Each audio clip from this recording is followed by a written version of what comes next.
Dobar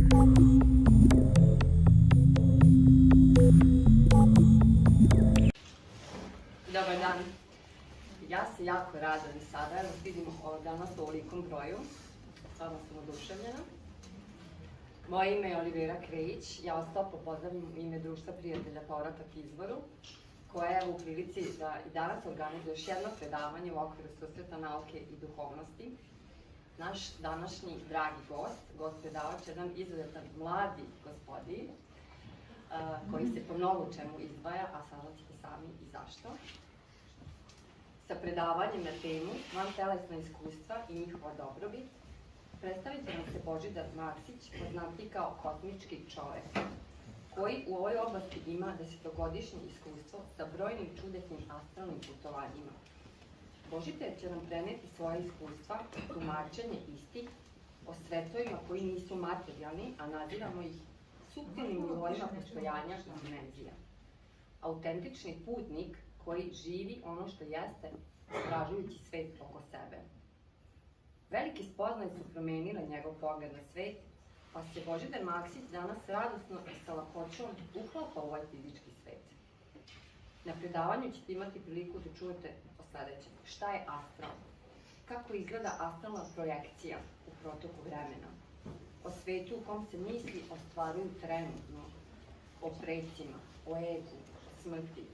A takođe saznaćete i u svemu drugom što želite, pa budite slobodni i postavite pitanja. I na kraju, ja bih vas zamolila da utišate vaše mobilne telefone za predavanje s njima i takođe bih vas zamolila za jedan lep aplauz da pozdravimo našeg dragog gosta.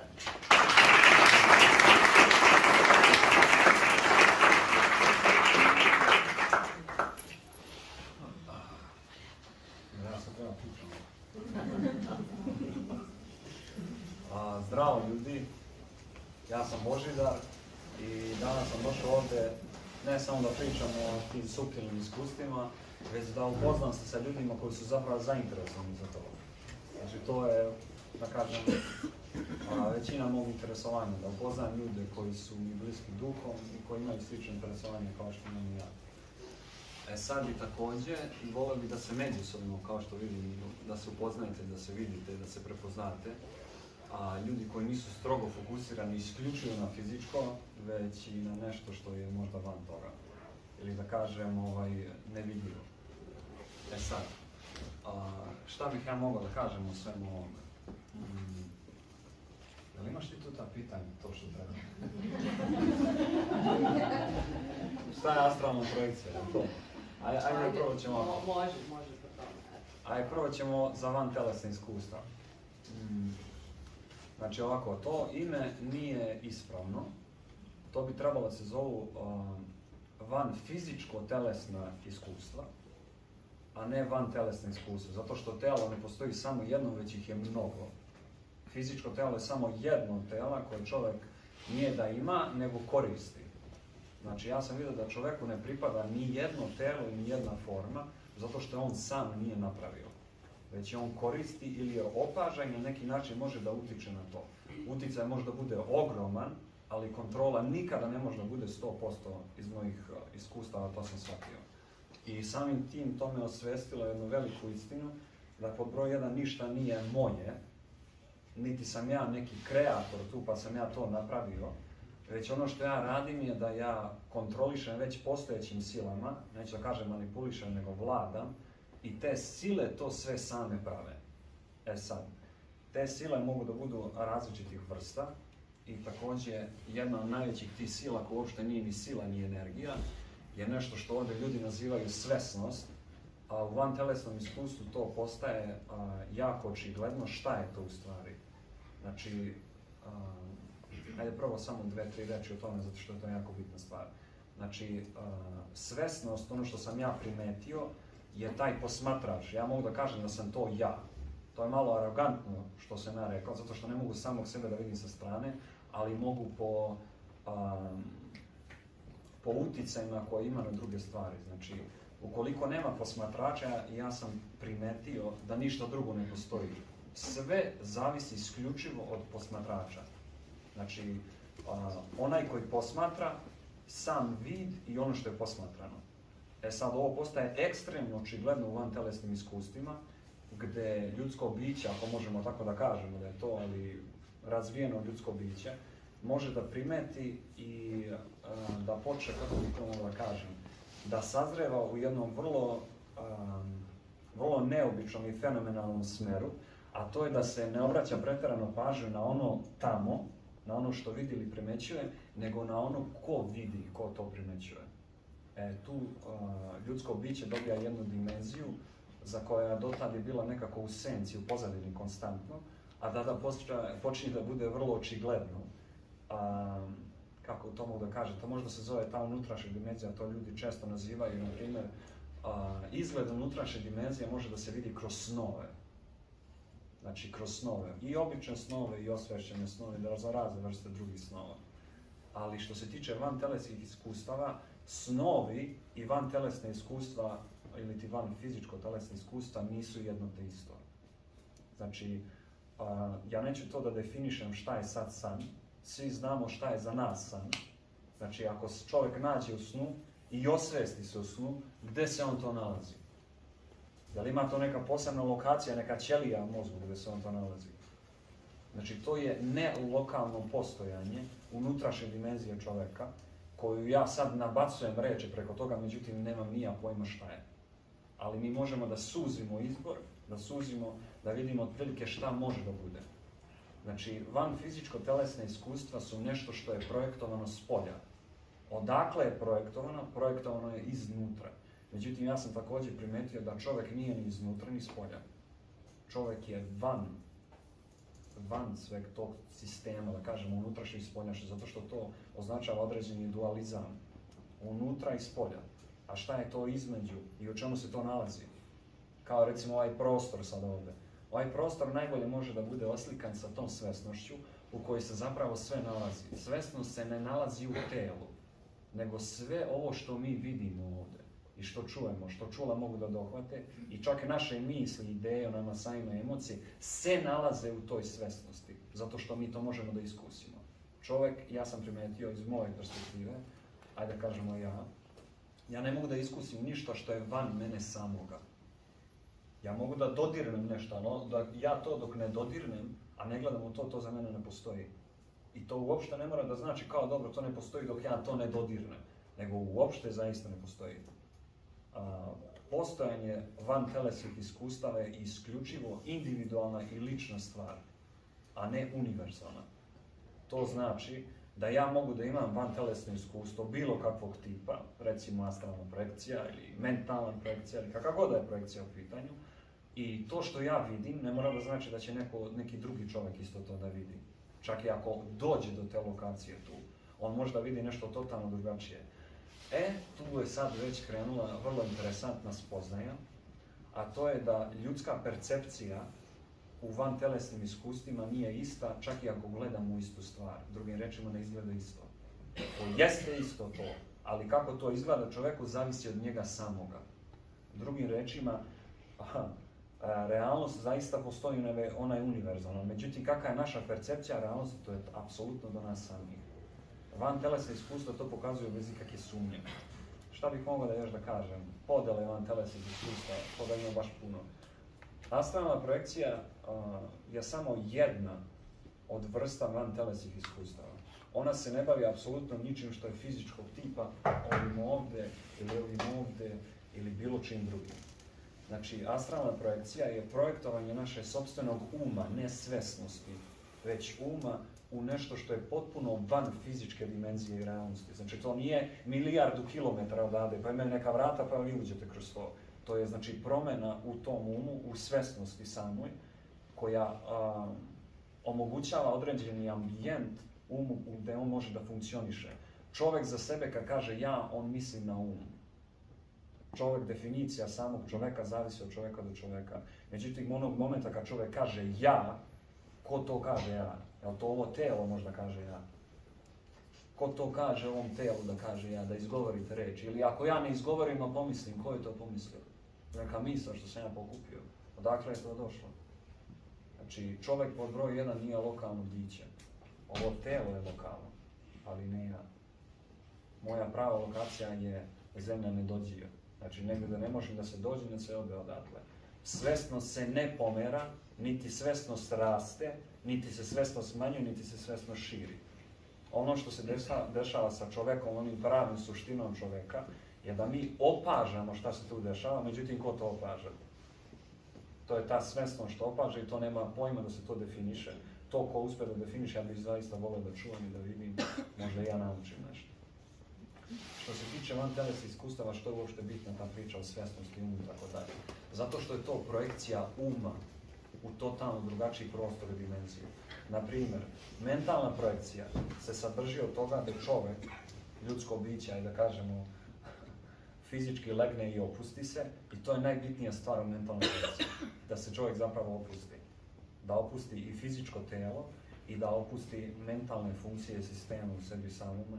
Znači ne misli, nego taj sistem u sebi samome. Kako on to napravi, u čemu da razmišlja, kako i šta dalje. Da nema ništa za pola sata ili danas da radi pa čeka na sat da mora, nego da bude potpuno slobodan, da nema ništa.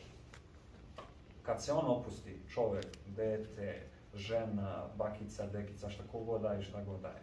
Onda onog momenta se dešava nešto što se postiže nedelovanjem, a to je kada funkcije tela prestanu u smislu čula, znači da čovjek ne vidi više, da ne čuje ništa, da ne osjeća ništa, itd., itd., onda se dešava da čovjek počinje da opaža nešto drugačije.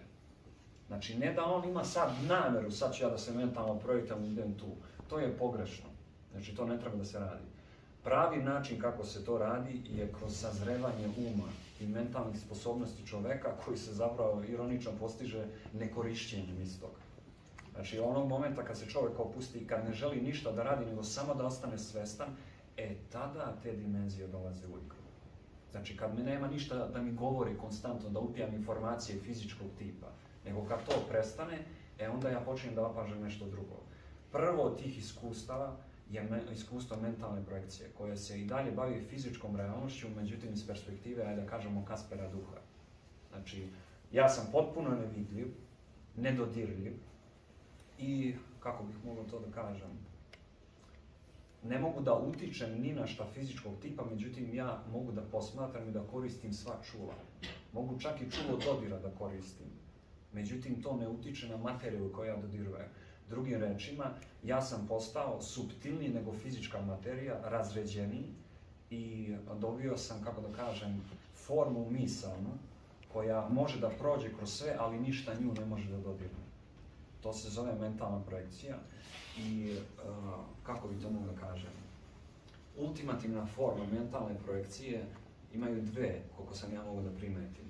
Prva forma je nešto što se zove vid na daljinu ili ti remote viewing. To je česta pojava kod ljudi koja se dešava kada čovjek se smiri i onda počinje da vidi slike sa zatvorenim očima.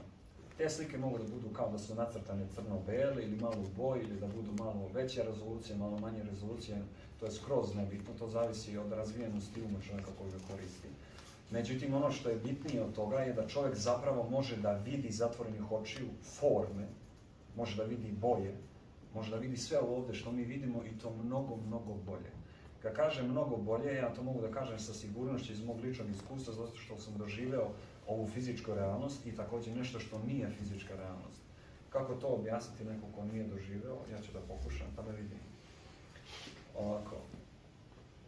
Mi sada ovdje vidimo fizičkim očima ovaj prostor ovdje. Ljude, zidove, boje, slova i tako dalje. Međutim, zamislite na moment da probamo da zamislimo, da sve isto to vidite, međutim, ako vi to hoćete, vi možete da vidite kroz tu materiju. I da vidite šta ima iza te materije. Ili također, da možete da zoomirate, da vidite kao čega je ta materija sastavljena. Ili još bolje, da odzoomirate i da vidite sliku sa 360 stepeni pogledom. Sad, to nije lako objašnjivo ljudskom biću koje je naviklo na ovaj vid, percepciju vida koju mi imamo, koji je ispred ovako nas. To izgleda i osjećaj je također vrlo jedinstven, zato što to vi vidite kao jednu sliku sve.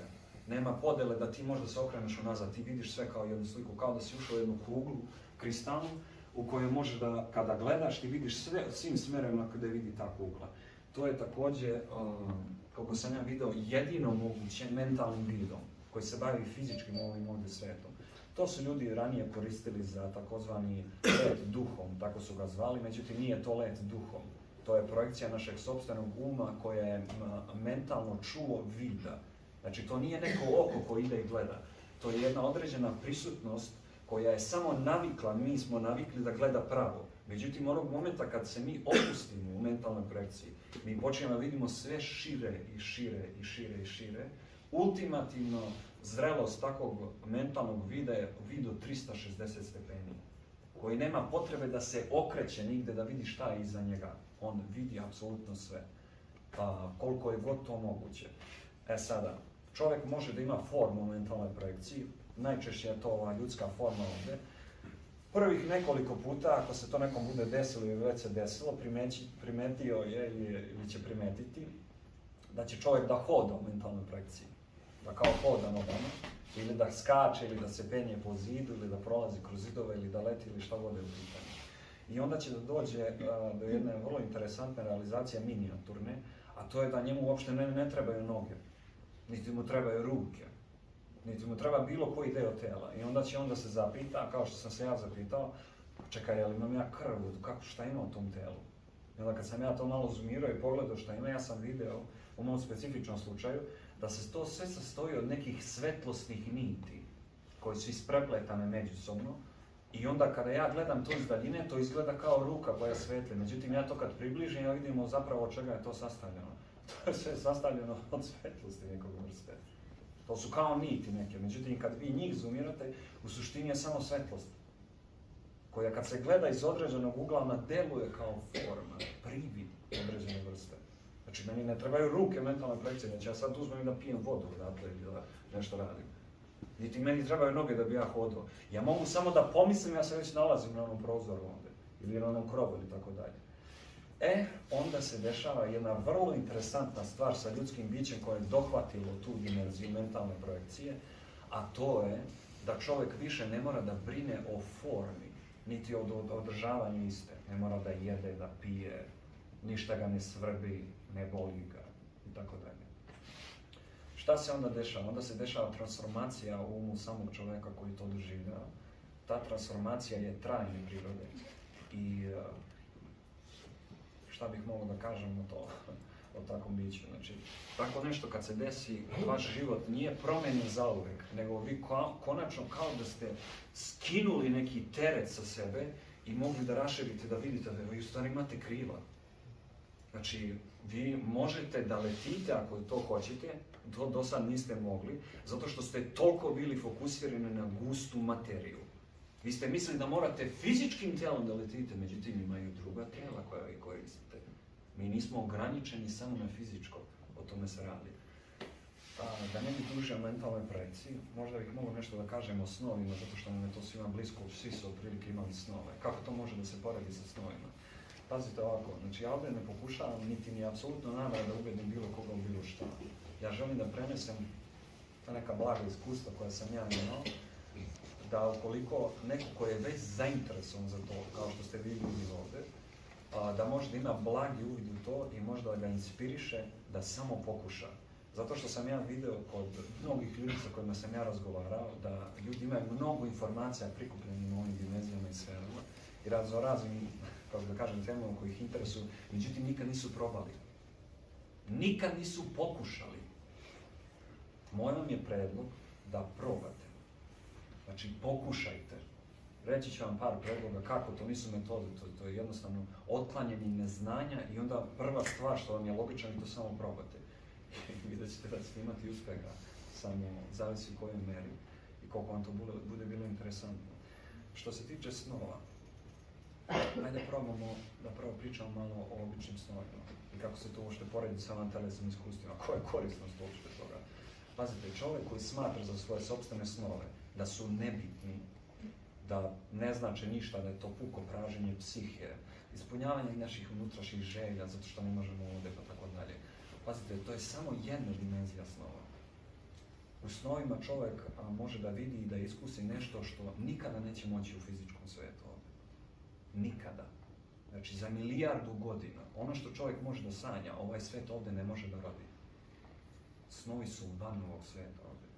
I to je naša unutrašnja dimenzija, koja je sastavljena ne samo od naše energije i te suštine, već od zapravo tog lavirinta našeg uma, koji možda bude prelep, možda bude i manje prelep, kao što mi to svi znamo. Ali definitivno to je jedna lokacija bez lokacije gdje mi možemo da doživimo ne samo ono što mi želimo i neke naše potrebe da ispunimo, nego da upoznamo sebe na način na koji nikada ovdje ne možemo da uradimo. Jednostavno je nemoguće da mi letimo kroz fizički prostor ovdje samim fizičkim telom i da neko ne uzme pušku da puca u nas ili da nas ne uvate, da nas ne seciraju ili tako nešto. A u osnovima mi to možemo da uradimo. I ne samo to, mnoge druge stvari. Međutim, postoji jedna stvar koja je mnogo bitnija što se tiče snova. Ono što smo svi primetili do sada je to da se čovjek je mnogo dobar i postaje veliki majstor u skrivanju od samoga sebe. Znači, mi smo tako dobro naučili da se skrivamo od sami sebe, od naših sopstvenih misli, ideja, htenja, strahova pogotovo. Međutim, snovi su mjesto gdje mi ne možemo da se više krivimo od toga. Ono što se dešava je da ono što mi vidimo u snovima govori mnogo o nama, nešto je to što mi zovemo podsvest. To je čovjek izmislio tu fantomsku reč koja se zove podsvest ili nesvest ili šta god je u pitanju, gdje je stavio pod tepih sve stvari koje mu se ne sviđaju. Sve ono što ne želi ili što neće da se suoči tim i tako dalje. I onda dođe ovdje da ljusni san i kaže kako se imao ovaj san, šta se tu dešava, ma to je samo običan san. A to je samo običan san. I onda se desi da se desi neki ponavljajući san koji neće da ga ostaje na miru, nego mora konstantno nešto, mora da uradi nešto s tim da se oslobodi. I onda zašto se to uopšte dešava? Ja sam sad pričao sa jednom, kako da kažem, tom naučnicom, to je skoro bilo negdje na K1 na nekom programu od te generalne televizije koji voče tržan, to je bilo nešto ako progovoreno, mislim ako bilo malo zanimljivo i smiješno. Da je tu bila jedna devojka koja je naučnica u smislu da je analitičar ja mislim da je psihologiji, ali u smislu snova. Da smo ja i ona malo pričali pre i posle emisije, gdje ona meni ispričali kako u stvari nauka gleda na to. I da su oni sad krenuli da uviđaju da nije samo u pitanju puko pražnjenje psihe, niti da oni mogu da koriste snove samo da bi pomogli pacijentu i tako dalje, već pokušali su da uvedu i lucidno sanjanje u tu svoju neku, kako da kažem, terapiju. Međutim, ono što je krenulo da se dešava da ljudsko biće koje doživi lucidan san, on više ne treba nikakvu terapiju. Ono što se dešava je da od tog momenta pa nadalje, on u tom svom osvećenom snu je apsolutni, ajde da kažemo, taj kreator ili vladar tog prostora tu da može bilo koji problem da stvori ispred sebe i da zna da je 100% siguran jer on ga je stvorio. On što radi ovako i to će da nestane. U čemu onda terapija i o kakvoj mi terapiji dalje pričamo? Znači, ako čovjek želi da na neki način se suoči sa svim onim što nije nikad htio da se suoči, ja vam preporučujem lucidno sanjanje.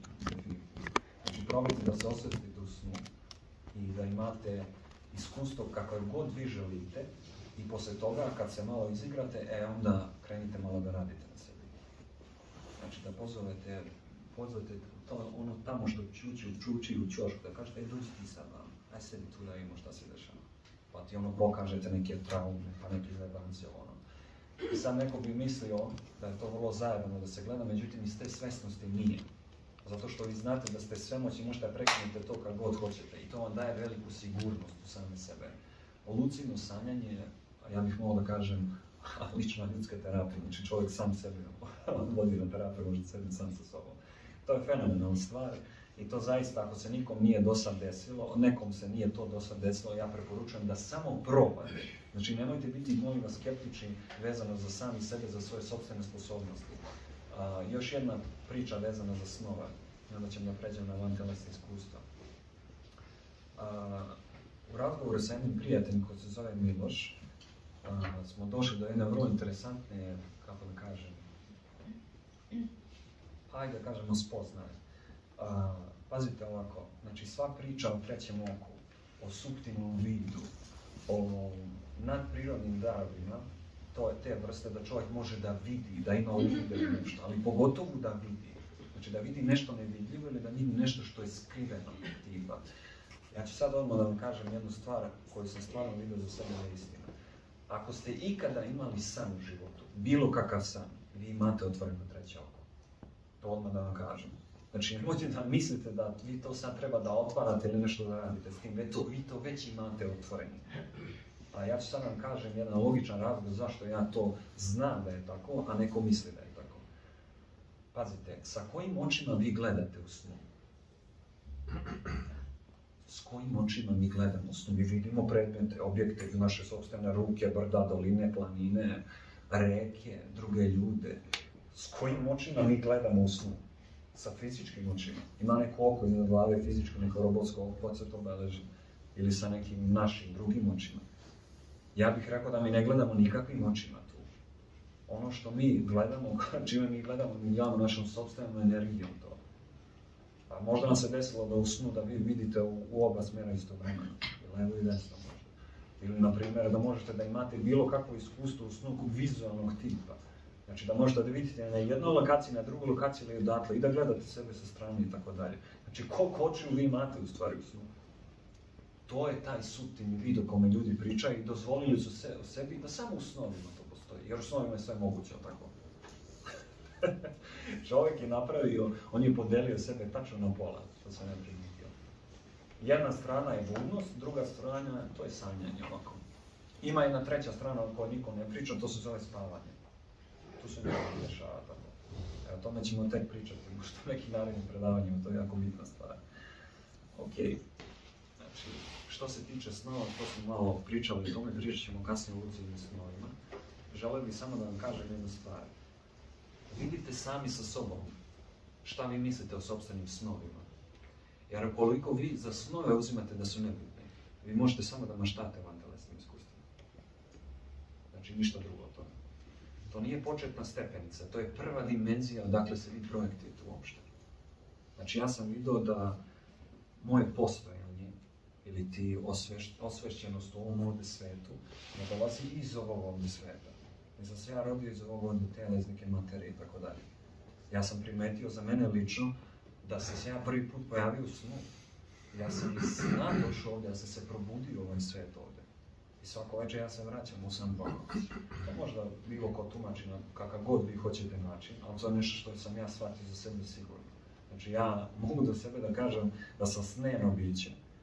To nije naravno istina, ali više je istina to nego da sam fizičko. Jer kako sam ja fizičko biće, da li to znači da ako ja sad osjećam ovaj prst ovdje, da sam ja osjećao deo sebe? Ili šta to treba da se desi da bi ovo moje fizičko postojanje prestalo da funkcioniše, da ovo telo prestane i to je posle toga kraj. Pa to je se meni desilo mnogo puta. Pa nije bio kraj, uvijek je bio nastavak neke vrste. Uvijek se nešto drugo desilo. Fizička pila se ugase, neka druga se upali. Ta druga se ugase, ova treća se upali i sve tako. Sve tako dok se konačno čovjek malo ne okrene nazad ovako da vidi čija su to čuo, dakle to dolazi čovječe. A ne samo napred, projekcije, tu projekcije. Ali pošto mi sada ovdje pričamo o vantelesnim iskustvima koje su projekcije uma van, ajde da prvo pričamo o tome pa ćemo pričamo posle toga o malo zanimljivim stvarima. Astralna projekcija, astro ili astralo na našem jeziku. U prevodu to znači zvezdano, nešto što je zvezdano, dolazi sa zvezda ili nešto što kažemo da je zvezda. Znači, astralna projekcija u suštini trebalo da znači da je to neka projekcija u zvezdama, među zvezdama, zvezdana neka projekcija.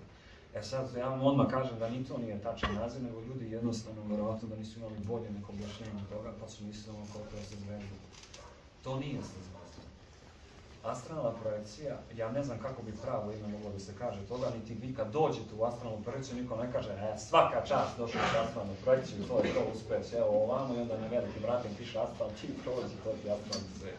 To vam niko nikad ne zove. Pošto sam meni je trebalo godinama da shvatim da je to stvarno neka astralna projekcija tamo. Ja sam tamo i to bića raspravne vrste. Koji je ovo svet ovdje? Kako se ovo zove? Ko mi nikad nije rekao ime nekog sveta. Jedino mi se desilo jednom, stvarno je bila astralna projekcija koja je bila kroz lucidne snove, gde mi je jedan dečko i devojčice su mi rekli, pa kao ovo, ja sam pitao kako se zove ovaj svet ovdje? Oni su se okrenuli, pogledali jednu drugu, pa kao ovo svet je 0,1, tako se zove. I onda se ogledali, jako dobro. Posle toga su me progutali sa sve što su pitali nešto, ja nisam mogu zdržim, onda sam se vratio u fizičko. Ali to je prvi put da sam čuo da neki svet zapravo ima ime. Nego mi ljudi volimo da dajemo imena nečemu. Jer ime znači definicija. Mi hoćemo da stavimo nešto u reči, da ga stavimo u kuticu jednu, da držimo u džep, pa kažemo aha, to je to. A kako ćeš ti da staviš neki neograničeni, beskonačni svet u džep? Znači nema šanse. To je sad lična ta percepcija. Tako da prvu stvar što sam naučio u astralnim projekcijama, da ne definišem toliko stvari, nego da stvarno probam da vidim suštinu toga što je. Drugim rečima, da ne pričam ja toliko o ljubavi, o tome kako je ljubav divna, kako je to nešto prelepo, nego da je zapravo osjećam, jer to je suština.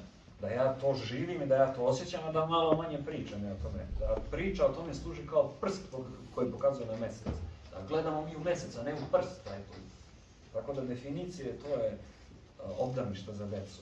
To je igračka jedna obična, ništa drugo. Ne treba definisati previše stvari koje se ne bave fizičkim svetom. Ovdje je nama iz nekog razloga to jako potrebno i bitno definicije konstantne. Međutim, u van telesnim svetovima, ja sam bio neki veliki šaljivđija, kako ja vidim tu u tim svetovima, zato što na koje god biće da sam naišao, to je bilo plakanje od smeha, što sam njima pričao o mojim iskustvima fizičke vrste, pa kao što se ovo dešava. Ja kad pokušavam da objasnim i dajem im svoju memoriju toga da oni mogu da vide šta se tu dešava, oni se upišavaju od smeha, kao što se to sve im je nelogično totalno. Čovjek je skroz biće koje je nelogično, gledajući iz viših tih sfera. Zato što nema nekog specifičnog razloga što čovjek radi zapravo nešto. On to radi zato što mu je to palo na pamet, čini mu se da je dobro, ajde probam, razumiješ. Ili zato što smatra da mora, ili tako dalje. A to je skroz netačno, koliko sam ima mogu da primetim. U van telesnim iskustvima shvatio sam mnoge stvari. Jedna od tih stvari... Jedna od tih stvari... Čuli smo da ovdje ima neki čudnih ljudi, pa da vidimo. Gdje sam ostao? Da.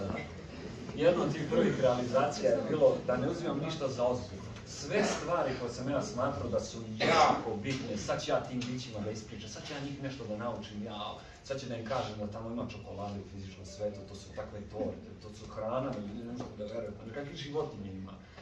To je bilo urnebesno gledati ta bića kako se oni nisu mogli da veruju da je to za mene bitno. To je kao kad bi sad protrljali magičnu lampu i stavili je tu i dali sad tu dupe, on mu kaže dobro, ajde pričaš šta imaš, razumeš, i ja mu tu pričam i on me gleda ovako u neverici, zato što sam ja toliko upleten u to je toliko bitno za mene, a to je za njih totalno nebitno.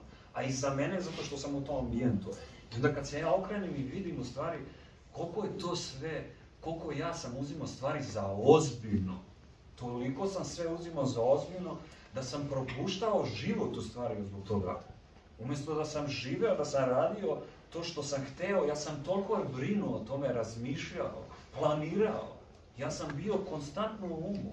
Sam bio u tom svetu tu. I onda kad se nađem u svetu da je zapravo sve sastavljeno od uma, od umne energije, i sad kad krenem da pričam o tome, sad to totalno postaje nebitno. Znači, prosto nevjerovatna stvar, da čovjek ne može da osvijesti to dok nema neko poređenje sa čim da uporedi taj život. I to je zapravo, ja mislim, veliki blagoslov da svaki čovjek može da sanja. Da zapravo može da uporedi sa nečim ovaj ovdje život. Koji je, pazite, ja ne mogu da kažem da je ovaj ovdje život ograničen fizički. Mi definitivno, naši limiti jesu što se tiče fizičkog tijela. Ali bilo kakva granica, znači forma, ova forma ima granicu tačno dokle i nije milimetar duže od toga. Znači, granice su potrebne da bi u ovom svijetu se postojalo uopšte. Nemojte da mislite da su granice loše. Granice su ono što čini ovaj svijet ovdje onim kakvi jeste. Znači, tačno ovaj prozor ovdje, on ima svoje dimenzije, granice. Znači, onda nema ove dimenzije, on ne bi postojao. On bi bio prostor beskonačni. A suptilni svetovi su malo manje dimenzije. To je malo, kako da kažem, razređenije. Možda bude to metar sa 2 metra, ali ne mora da znači. Onoliko koliko ti misliš da jeste. I to ti je realno 100% u svim čulima. To su prilike takvi svetovi, gdje mi biramo šta je realno. A ne nešto drugo, a ne neke već određene dimenzije. Znači, ovo ovdje deluje kao san. kad vi odete, odnosno kad se, kako to da kažem, kad se projektujete tamo negdje. Ne projektujem se ja odavde iz ovog ovdje tela. Ja nemam lokaciju, dakle ja projektujem svoj um, pa sam ja u astralu, pa u mentalu, pa u snovima, pa ovdje i ovdje. Znači nema određene lokacije. Ja to radim, koliko ja vidim, iz neke večnosti, iz beskonačnosti neke. Koja nema neka vrata da ja mogu da uđem. E sad to je vrlo zajebano shvatiti za čoveka koji je navikao za tačku A do tačke B. Znači on ne shvata da se on bavi tačkama. To su samo neke tačke. Znači neka lokacija tu i tu, a šta ćemo za sve ostalo? Za sve između i za prostor u kome se nalaze sve te stvari. Evo recimo mi kao ljudi, mi totalno ignorišemo s prostora ovdje u ovoj prostoriji. Mi vidimo ove stvari ovdje. Tela, mi vidimo svetla, sve to vidimo. Ali ovaj prostor, mi kažemo, to je vazduh, to je ništa, razumeš? Ovaj prostor ovdje je nešto najpribližnije u fizičkoj realnosti što čovjek može da uporedi sa beskonačnošću, sa nečim što je, pazite, mi ne možemo nikako da dodirnemo ovaj prostor ovdje, ali bez njega mi ne možemo da postojimo. Mi se svi nalazimo u ovom ovdje prostoru. I ako ja u ovdje čašu sad uzmem, mislim, ovo su sve znanja iz tih vantelesnih iskustava. Ako ja sad uzmem ovu čašu ovdje, ona zauzima ovaj određeni prostor ovdje. Ja kad je pomerim, ovaj prostor ostaje potpuno kao da nikada ovdje nije ni bila ta čaša. Ja ovdje sad mogu uzmem plameno bacač i da sve izgorim ove stvari i kad prođe taj plamen, taj prostor je apsolutno nedodirnut svime time. Stvari su dodirnute, ali prostor ne. To je nešto najpribližnije beskonačnosti i večnosti. Da nema toga, mi ne bi ni mogli da postojimo, nemamo prostor gdje da budemo. A mi ne možemo da ga dodirnemo. To je ta viša svjesnost, koja sve može da vidi, ali nju ništa ne može. Mi samo možemo da pretpostavljamo. Objasnite mi vi definiciju prostora, molim vas. Koja je definicija prostora samog? Mi možemo da znamo definicije stvari i raznoraznih energija. I sve što možemo čulimo da dohvatimo. A koja je definicija ovog prostora ovdje? I ljudi isto što ima dosta ljudi koji su me pitali, pa gdje je taj astral, gdje je to, gdje su ti sveta, to negdje na zvezdi nekoj gore, na Veneri, iza Jupitera, razumijem, da se kriju ta vrata, ima li nebe naroči neka vrata da ti uvijek prođe. Ja vam kažem da se, što se mene tiče, sve nalazi u ovom ovdje prostoru gdje smo sada mi. Apsolutno sve se nalazi tu. Sad ovo nije neka parola, pa kao da, sve je jedno i tako dalje. Ja vam kažem da uzmete za samo 1 minut, da uzmete samo tu teoriju u razmatranju. Da u jednom istom prostoru se apsolutno sve nalazi. I taj prostor je neograničen i nije odvojen ničim, jer ništa ne može da ga odvoji. Šta nas odvaja od onog tamo, ajde da kažemo, od onog tamo prostora 5 metra od nas? Ovaj prozor ovdje, on nas spaja sa tim prostorom. On nije nešto strano. Znači, mi smo svi u tom prostoru. To je jedan oblik vrste svesnosti, kada čovjek nauči šta zapravo znači svesnost za njega. Znači, to nije nešto što nas sve povezuje. Mi se već nalazimo svi u tome. Nema šta to mene da poveže, ja sam u tome nalazim. To je nešto što sam ja skontao iz tih vantelesnih iskustava, da ja uradim ovako, prostor se promeni. Ja uradim ovako, prostor se promeni. Ja ne moram ni da se krećem u tim vantelesnim iskustvima. Jer koja je poenta kretanja? Ja mogu sve da sedim na ovo ovdje, uradim ovako, sad sam na plaži, uradim ovako, sad sam na mjesecu, uradim ovako, sad sam u nekoj žutoj boji koja nešto radi i tako dalje. Ja sam mogu da ustanem da se prošetam, ako ja to hoću. Ali koji je logični razlog da ja, razumijem, nema potrebu za tim. Ja to radim zato što ja to hoću. To je sve ono što sam ja naučio. Što ja uopšte radim bilo kakvu akciju? Zato što želim to da radim. Nema neke više svrhe što ja to radim. Ja to radim zato što mi se radi. Ja sam se oslobodio misija, ciljeva, svrha bilo kakve vrste i potreba. U vantelesnim iskustvima čovjek nema nikakve potrebe što se tiče forme. Onda dolaze druge potrebe u igru. A te potrebe su, na primjer, potrebe uma. Neka vrsta zadovoljstva. Ali pazite, zadovoljstvo samo po sebi, ono nije ograničeno na nešto fizičko. Ono možda bude i osjećajne prirode. Neka ideja možda bude. Možda bude milijardu različitih stvari što nama pruža zadovoljstvo. Razumete? Ne samo telesno. Evo te, mi sada u ovom ovdje telu, mi možemo da pomislimo na neku nevjerovatnu lepotu. To nije telo koje ima to iskustvo, kako da kažem, tog zadovoljstva, nego nešto drugo. kad se ti nasmeješ, a ništa se nije desilo, nije te niko dodirnuo, nisi pojeo neku hranu, ništa. Znači, zbog čega? Samo to nam govori da mi nismo samo fizička bića. O tome se radi. I pogledajte, na primjer, uzmite u vašim sopstvenim umovima i srcima, ako želite. Pogledajte, na primjer, zašto uopšte bilo šta radite, bilo šta što idete na posao, što ste sa voljenom osobom, što se poljubite sa nekim što nešto jedete. Pazite, čovjek možda navede merijadu razloga zbog čega to tako radi, ali u suštini postoji samo jedan.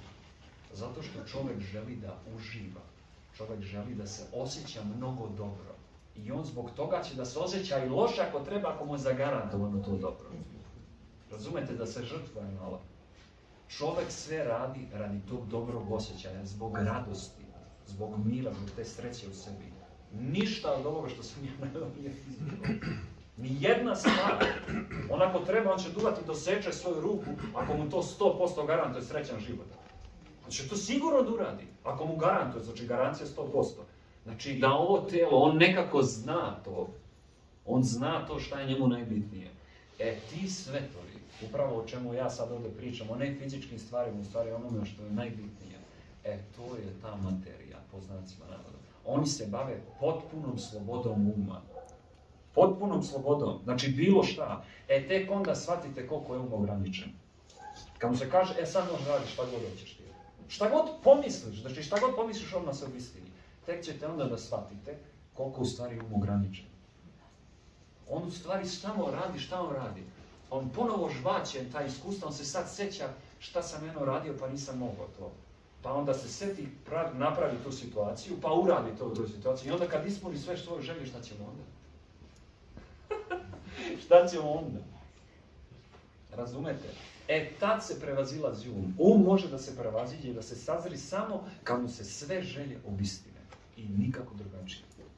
Može da se uradi i unazad. Znači, da mu se ne obistine sve želje, da kaže, ma boli me dupe za sve želje, ja više ne želim ništa. Samo ono što jeste, time će da se bavi. To dovodi do isto potpunog cilja. Sve zavisi šta je kome draže. Ja sam da ispunim sve svoje želje, vi vidite kako vi želite, šta vi hoćete. Ja sam sve svoje želje, pre jedno 5 godina, apsolutno sve što sam mogu da zamislim i što nisam mogu da zamislim, apsolutno ispunio. Nešto kroz lucidne snove, nešto kroz vantelesne iskustva, onda sam sam sebi rekao, ajde probam u fizičkom to nekako da probam da prenesem, da vidim šta će da bude. I kad sam ja vidio kako to izgleda u fizičkom ovdje, ja sam shvatio da ja ne želim to ovdje u fizičkom.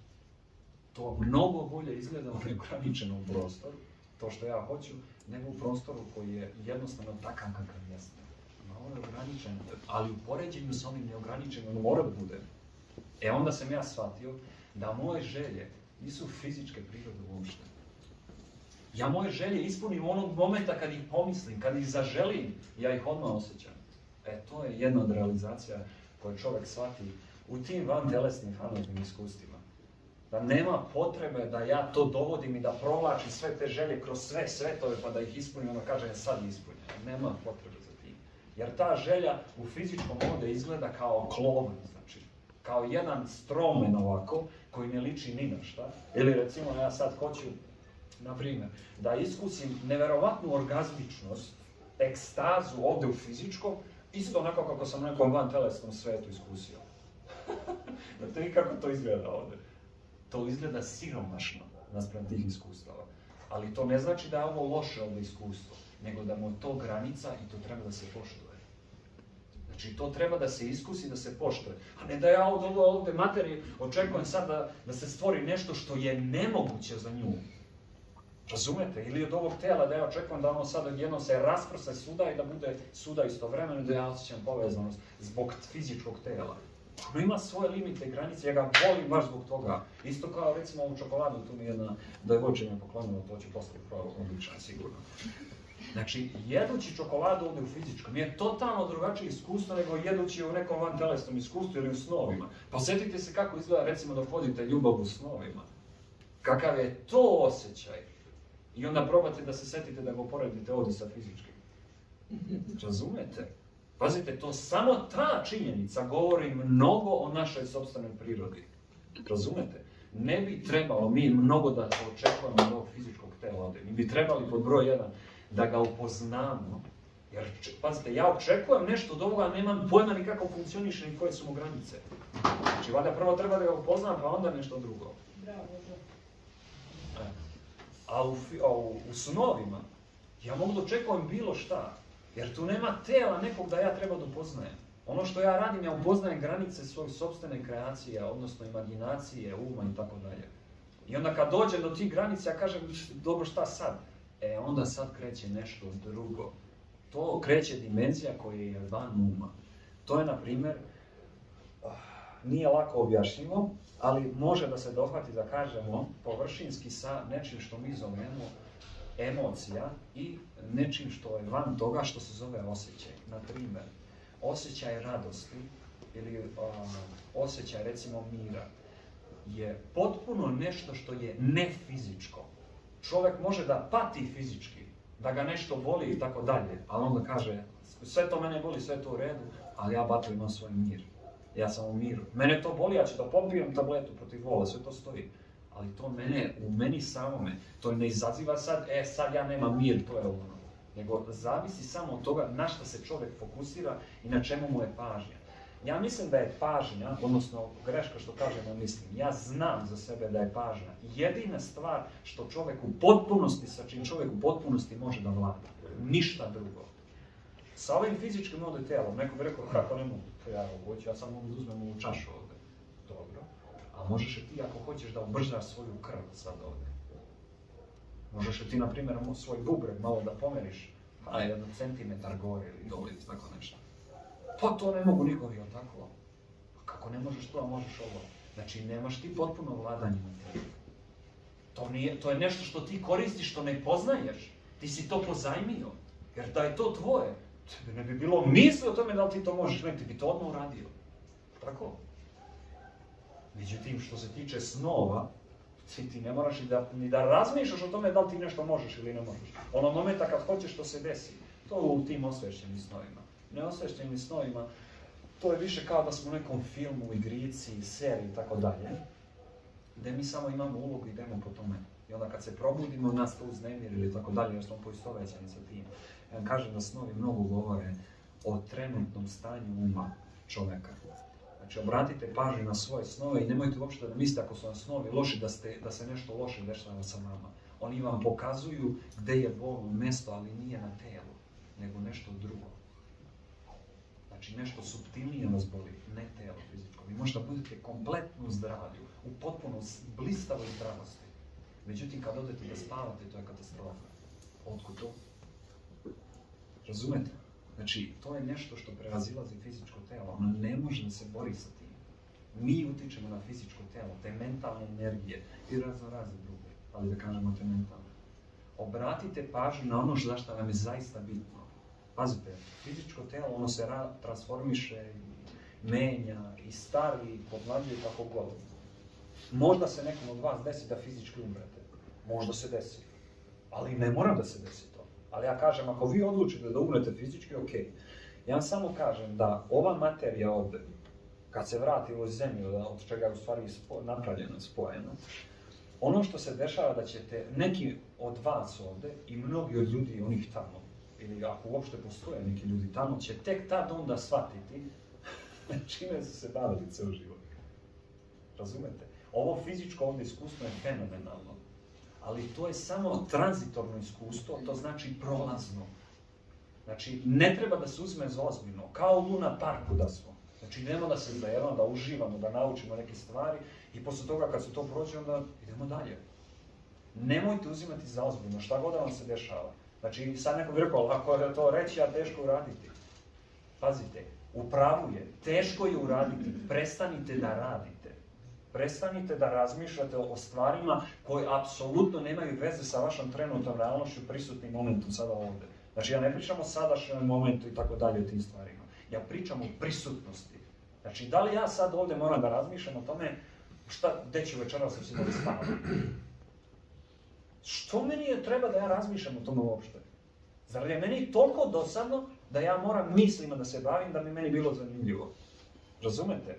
Čovjek beži u misli zato što mu je dosadno i zbog navika.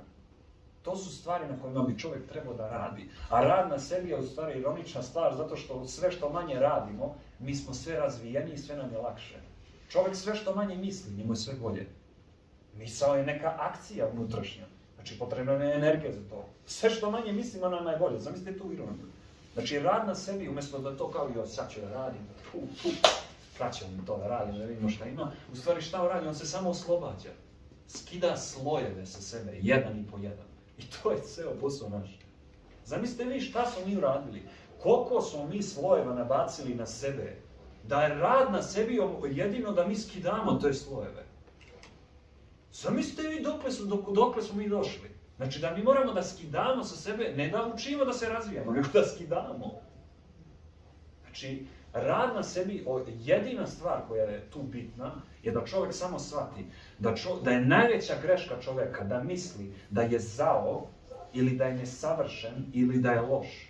Čovjekove misli, navike, čak i dela mogu da budu takva neka loša, ali ne i sam čovjek. Sam čovjek, on može da radi jedno i drugo, i treće, i četvrto, i peto. On je van i dobrog i lošeg. Čovjek je beskonačno biće koje trenutno koristi ovo telo ovdje i ima tu percepciju. To ne može da se shvati samo intelektualno i to jednom da bude. To treba da se iskusi, a iskustvo je vrlo lagano. Evo sad, vaše telo, vi možete da osjetite, probajte dosta, recimo, vaše celokupno telo sad, znači od prstiju gore do glave. Vi to možete da uradite u deliću sekunde, možete da uradite i sporije, kako god. E sad, da li vi možete da osjetite, recimo, ovaj parket dole na kome su vam noge? Da probate da osjetite taj parket malo. Ili da probate da se fokusirate na nešto što vidite tamo. Osjetite vi šta vi radite u tom momentu. Vi pokušavate da osjetite nešto što nije vaše telo, ili možete da uspete u tome. Razumete vi to? Znači, ili kad slušate da vam neko priča, da se fokusirate na glas koji govori. Pazite, to nije fizičko što vi čujete. Taj zvuk, to nije fizičko uopšte. Vi možete da se fokusirate na nešto što je totalno nefizičko, vi koji ste fizički, mi smo kao fizičko telo. Razumete? Znači, to samo milijardu je dokaza da čovjek ne samo da nije fizičko telo, nego da je to samo jedan naš mali prst koji mi koristimo u datom momentu. Ja sad ne znam, ja bi svašta nešto mogao da pričam o tim stvarima, ali mogu da se vratim na van telesa iskustva, recimo kako ih postići. Moj vam je predlog, znači, kao neko koji iskusio to mnogo puta i kome se to desilo bez ikakve želje da mi se to desilo. Znači, ja nisam imao neku želju pa se to mi ne desilo, to se mi jednostavno desilo. Ja sam se onda zainteresovao da vidim ja šta je to. Pod broj 1. Znači, kogod želi da mu se desi van telesno iskustvo, sigurno vam se neće desiti van telesno iskustvo. Znači, vas sad ne ograničavam. Ja govorim samo u sebi, koga bi sam sebe stavio u sebe. To ne znači da se neće stvarno desiti. Nego dok vi želite, dok ta želja postoji, van telesno iskustvo ovako čeka i gleda na sat. Ajde više, evo. Skloni tu želju. Pazite, onaj ko želi to, ja sam vidio da 99% ljudi to žele da bi pobegli od ove ovdje realnosti. Svako ko želi da pobegne od ove ovdje realnosti, u neku koja nije ova ovdje realnost, on nema šanse da pobegne. Zato što žele ljudi da pobegnu zbog težine. Teško je, nije im lako. A ta težina nije fizičke prirode, nego je uvek ove ovdje prirode. Mentalne prirode. Mentalna priroda se prenosi iz sveta u svet jer nije fizička. Sve svoje želje, sva svoja htenja, pa čak i navike, znači da ne pričamo o mislima, emocijama i osjećanjima, čovjek će da prenese u bilo koji svet koji ode, jer to je ne fizičko, ne materijalno. On to nosi sa sobom.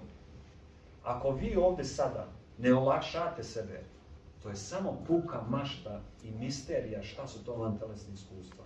Jer pogledajte malo svoje snove pa će vam biti jasno u kakva vantelesna iskustva ćete vi ići ako ih budete imali. Ja ne kažem da je to 100% tačno, ja kažem da je to veliki indikator toga. Znači ako vi letite u snovima, vama je prelepo, divno. Let u snovima, to nije samo simbolično let, to je osjećaj letenja. Vi osjećate kako je to leteti. Ovdje što nikad niste iskusili da letite pravo kao čovjek, ne kao ptica, nego da letite kao čovjek. Ili kao Superman, ili pravo, ili kako god je pitanje. Pazite, otkud vi možete da imate osjećaj nečeg što nikada niste u realnosti, što vi ljudi ovdje shvataju da imate osjećaj toga da vi kažete ovdje sjećam se kako je lep osjećaj leteti. Zamislite čovjeka koji nema snove, koji nikada ne sanja i vi mu pričate svoje snove.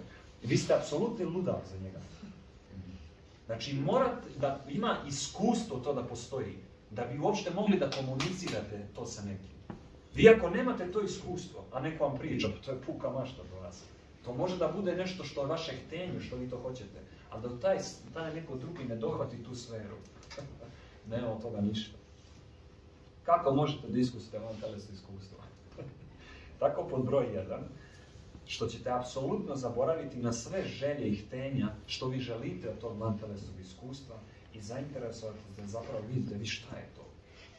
Znači, ne da vi očekujete nešto od toga, nego da vas zainteresuje da vi vidite šta je to. Radoznalost je jedini prolaz, ovako, ili ovako, ili ovako, u vantelesne iskustva. I samo radoznalost, ništa drugo.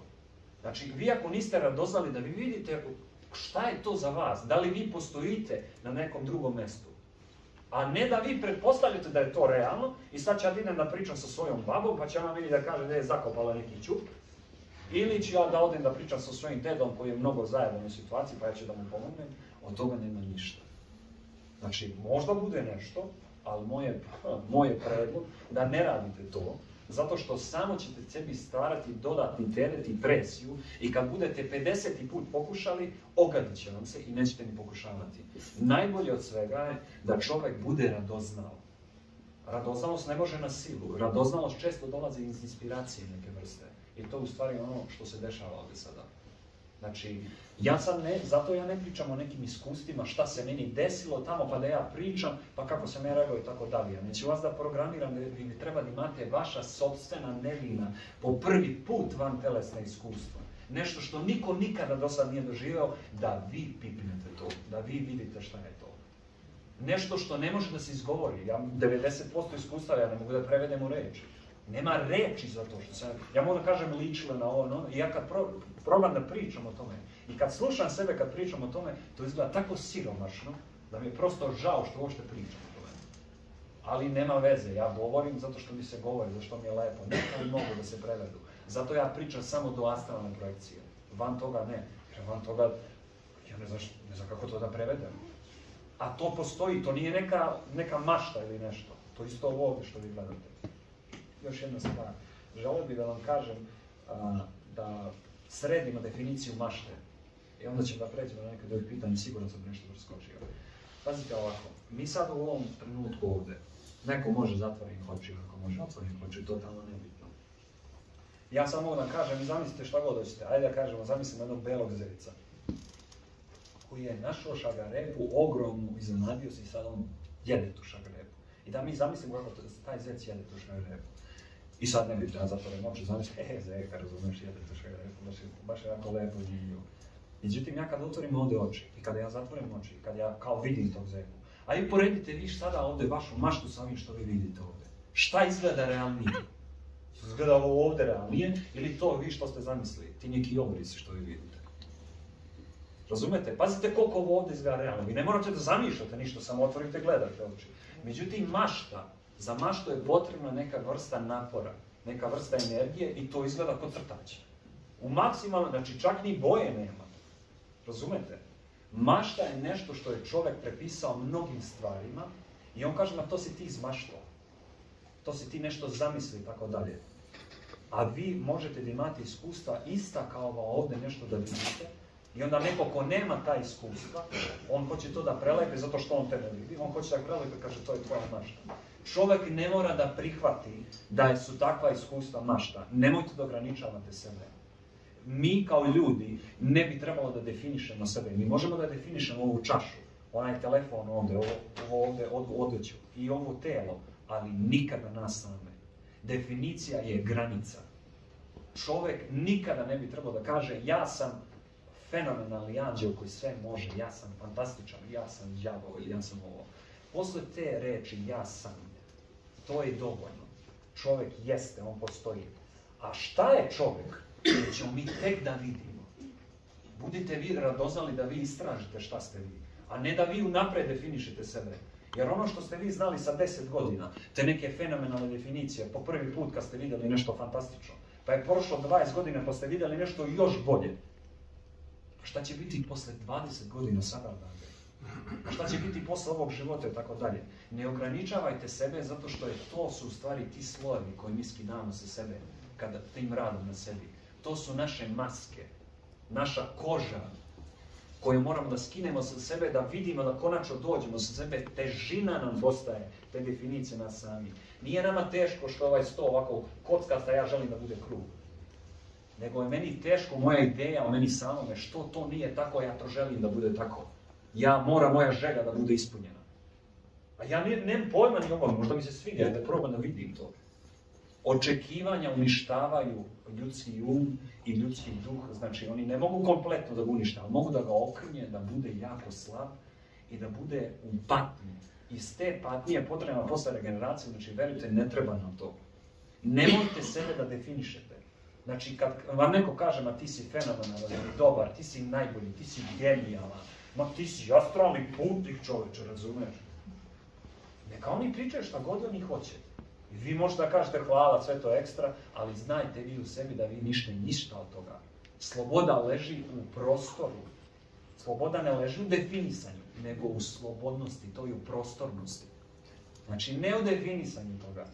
Mi možemo da pričamo o čemu god hoćemo, ali kad ja pričam o meni samome, ja bih dobro trebao da obratim pažnju na to šta ja u stvari pričam.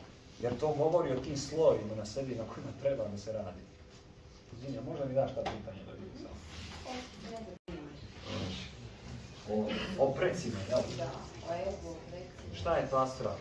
Astral, ali ćemo ukratko. Astral je projekcija i dimenzija van ove fizičke ovdje, koja se apsolutno ne bavi fizičkim. Ako u astralu vidite kuću ili zgradu ili tako nešto, to ne znači da je to stvarno neka zgrada ili fizička. Niti je to vaša mašta.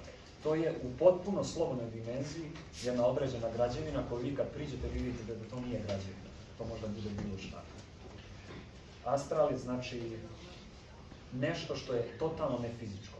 To je astral. Idemo dalje. Kako izgleda astralna projekcija? Kako izgleda astralna projekcija? Astralna projekcija izgleda onako kako god vi hoćete da izgleda. Tako izgleda astralna projekcija. Jedno od toga može da bude da se vi probudite i da vi vidite vaše fizičko telo pored vas. I da vi vidite vaš prostor oko vas koji je malo izmenjeno, stoji drugačije boje, prozori na drugom mjestu i tako dalje. I onda da vas interesuje šta to ima tamo da vi pogledate kroz prozor. Međutim, kad vi priđete prozoru i vidite da vi možete glavu da prebacite kroz bukvalno zatvoren prozor. I onda da vidite napolju kako sve blista ili je mrak napolju. Se zavisi da je ima tu nešto što se zove niži astral. Tu su obično bića koja imaju neku težinu sa sobom, koju nose ovako sa sobom, naravno oni to ništa ne vide. Obično neke navike, neki strahovi, htenje i tako dalje, ili neka negativna uverenja o njima samima. To je također ta beskonačna također dimenzija, međutim tu su bića koja se bave isključivo gustinom, znači bave se težinom nekom. I onda, zbog te težine, oni ne mogu da se vinu u vis. U vis znači u nešto što je, kako da kažem, u višu svesnost. Jednostavno, ne znam kako drugačije to da objasnim. To je sve taj astral. Međutim, na dnu su ovi koji su teški. Čim se oni oslobode te težine, oni po toj svojoj inerciji se odmah penju gore. Ne moraju oni kroz neke merbevine da se penju. Nego oni jednostavno zbog te svoje lakoće se penju u više dimenzije i svemir, odnosno život ili božanstvo ili što god, ih uparuje sa bićima koje su slična njima u određenim stvarima. Isto također uparuju i ove dole. Jer mnogo je lakše zajedno naučiti nešto nego samo u jednoj prostoriji da budeš i da razmišljaš. Znači, ne možeš da se izoluješ od života. To je taj niži, takozvani famozni astral, gdje svašta nešto može da se nauči, ali najviše može o sebi da se nauči. Dobro, kako izgleda astralna projekcija? Okay. O protoku vremena, ovo je interesantno pitanje. Vreme, ja neću da definišem vreme, ovdje svi znamo da je vreme relativno i da nije isto vreme za mene, za tebe i tako dalje. Nekom prođe 5 minuta kad brže prođe, nekom ne može prođe nikako. Znači, to je određena percepcija neke vrste akcije. Znači, ako ne bi bilo nikakve akcije u svijetu, to jest pokreta, ne bi postalo vrijeme. Sve bi bilo stacionarno i to bi bilo to. Vreme i jednostavno također vreme, na primjer, gledajući kroz, ajde uzmem jedan primjer ovako. Ja sam bio, imao sam iskustvo, jedno vantelesno iskustvo. Prvo sam imao lucidan san i onda sam u tom lucidnom snu poželao, ajde vidim kako se zove, da li mogu iz lucidnog sna da odem u neki svet, neki fenomenalan svet, želim baš da imam neko lepo iskustvo. I onda kad sam ja to rekao naglas u lucidnom snu, iza mene su se čule neka deca, nemam pojma šta, ja sam se okrenuo, ja vidim, ja se nalazim u gradu, u sred centra Ivanjice se ja nalazim u lucidnom snu, ja se okrećem, iza mene neka divljina, nešto, neki putići. Ja se ovako ponovno okrenuo, opet više nema ničega. Ja sam se okrenuo, promenio sam ambijent. Ja vidim tamo neku decu, šetaju, trče, blesave se, svašta nešto. I onda jedno dete stane i ovako uradi, 50 metara od mene, kao da me video. Ja uradim ovako, kad sam ja uradio ovako, oni kao, da vidite ovo, oni meni priđu i tu krenemo neku priču, da ne pričam šta sad.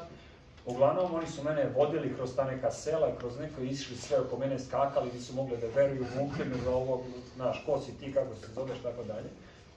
I onda su me doveli do jednog sela, u tom selu su bili prelepi ljudi, neverovatno prelepi, znači jednostavno toliko su bili prelepi da znate ono kad vidite nekog ko je prelep. I vi radite tu nešto malo i gledate u to neko što je prelep, jednostavno predivno. Da sad ne dužim priču, uglavnom ja sam 80 i nekoliko godina ovog ovdje fizičkog vremena proveo u tom svijetu. To sam pričao već, to vjerojatno dosta vam znam. Ja sam posle nekih 10-15 godina života u tom svijetu, da ja nisam teo da idem, zato nisam ni otišao, ja sam zaboravio na ovaj život ovdje. Jednostavno sam skroz zaboravio, zato što je toliko ispunjen bio taj život tu, da ja nisam imao, ne mogu kažem vremena, ali jednostavno mi je bilo potpuno suludo da razmišljam o nečemu što nije sad ovdje. Ja sam bio u prisutnosti konstantno i tu je bilo iskustava za razne. Posle 81 godine, da ja sad ne pričam o tom iskustvu, ima to snimljeno, je sve za dž, može ko vodoć da pogleda, završio se taj ciklus, kako oni zovu, i ja sam tu umro. Moje telo, ja sam vidio šta se desilo, moje telo se samo razložilo kao da je, recimo, kako da objasnim to, kao da imate sad projektor i projektujete na ovoj slici neko određeno telo kako trči i radi nešto. I vi to gledate 81 godinu. I sad, to sam stvarno to ja radim, ali to je takav je primjer. I onda u jednom trenutku polako kreće da se gasi, kako zove taj projektor, i vidite da je to samo jedna slika bila. Samo svetlost, od svetlosti je sastavljeno. I onda su svi se oni okupili oko mene, davali mi ljubav i tako dalje. I onda ja kad sam se vratio, to jest kad sam se probudio, otvorio oči, jedva sam ih otvorio od krmelja nekih, od suza, od slina, od tako razne stvari. Ja sam, 15 minuta mi je trebalo da se setim samo ko sam, gde sam ja, da ja vidim tu sobu i nisam nigde živio. I kad sam se ja malo po malo prisetio, u stvari ono što je mene podsjetilo su dešavanja, ja čujem kola prolaze. Ja ako šta se ono čuje, čoveče? Ja se okrenem, vidim, ja čujem tamo u drugoj prostoriji, ja sam u sobi, imam nekog hoda, čujem glas, poznati glas, ne mogu da se setim. 15 minuta mi je trebalo da se setim, to moja keva, da su to stvarno neka kola koje neko vozi i tako dalje. I cijel dan mi je trebalo da malo, kako se zove, dođem sebi. Kad sam ja shvatio koliko sam ja spavao, da sam se ja u stvari pre toga probudio i rekao, ajde bremeno još jedno 5 minuta, možda se nešto lepo desi. Tih 5 minuta je bilo u stvari sat i 15 minuta. Za sat i 15 minuta ovog fizičkog vremena ovdje, ja sam proživio 80, ajde da kažemo 2-3 godine u tom svijetu. Znači to nije ono u slikama pa kao prođe 5 godina, ono, kao u filmovi što gledamo. To je dan za dan, minut za minut, sekund za sekund. Znači iskustvo za iskustvo. Sam ja zaboravio skroz ovaj život ovdje. I onda sam shvatio u stvari kako čovjek zaboravlja te prošle živote. O čemu se tu radi. Znači, što se mi ne sjećamo, ako uopšte postoje ti prošle živote, te inkarnacije, što se mi toga ne sjećamo? Zbog čega? Pa sam onda shvatio u stvari što se mi ne sjećamo.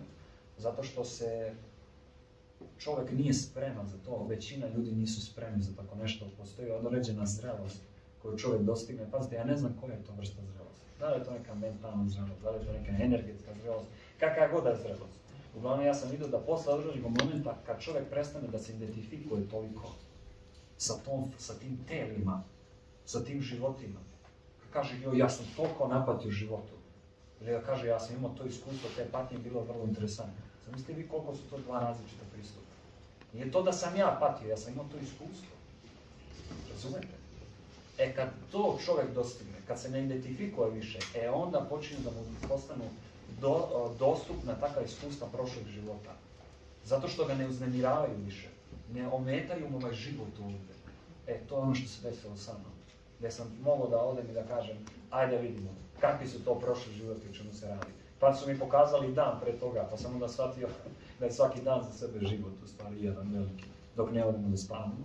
Pa sam rekao, ne tako je život, nego ceo život kao neki. Pa mi je onda pokazalo neki drugi život, pa ovaj život. Pa sam bio žena, pa sam imao toliko i toliko. Pa sam bio ovo, pa sam bio.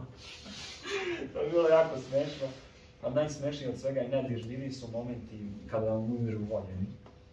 I kada vi na kraju odete sa tog fizičkog sveta, tu zatvorite oči i probudite na nekom drugom mjestu. Znači nema mraka kao što ljudi misle. Kao što nema mraka, ja sad zatvorim oči kao je mrak, jel tako? To je mrak samo vizualno. Ali ja i dalje postojim i osjećam i mogu da razmišljam, mogu da radim što god poželim. Znači, van telesna iskustva su me omogućila tu određenu širinu da ja mogu da živim opušten ovaj život ovdje. Da se ne bojim smrti, jer šuvena se bojim. Šta kao neću stići ovdje nešto, pa kao ajde dok ne umrem da uradim to. Zabole me uvo da stići da uradim. Ili neću stići da uradim. Stići u nekom sljedećem ako bude trebalo. Jer ja to žurim. To je još jedna stvar koju sam, ajde kažem, osvestio. Da ne žurim više nigde. Jer te žurim ja. Kao neću stići, mislim, ja mogu sada žurim i zakasnim autobus, da ode mi autobus, ja sad se iznerviram, onda kažeš stići u sljedeći, sad te mogu raditi. Pa kao nisam stigao na ovo ili ono, ma nema veze, šta me briga. Znači, više vam ništa nije toliko za ozbiljno ne uzimate, opustite se skroz, jer vi sad znate, ma vi ste zauvek, nema kraja vama, čak i da hoćete kraj, ne može. Ne može, razumiješ sad. Pre smo se bojali kao gotovo na ekran, sad i da hoće sad neko. Znači, to je ta neka percepcija malo smiješna. Šta bih ono još malo da kažem, da imaš o precima. To je sljedeće, o precima. Ovako, pod broj 1 javno da vam kažem, ali ja vam pričam ovo, molim vas, znači, iz moje sopstvene percepcije, iskustva, znači, nema potrebe da vi sad mislite ja sad pričam univerzalno ili o vama. Vi to slušate, vi vidite sad šta ćete sa tim, ali ja pričam o sebi. Što se tiče predaka, moji preci, vi upravo gledate. Svi koji su živi, oni imaju svoja sopstvena ta tela koje koriste, ali oni koji nisu, evo ih ovdje.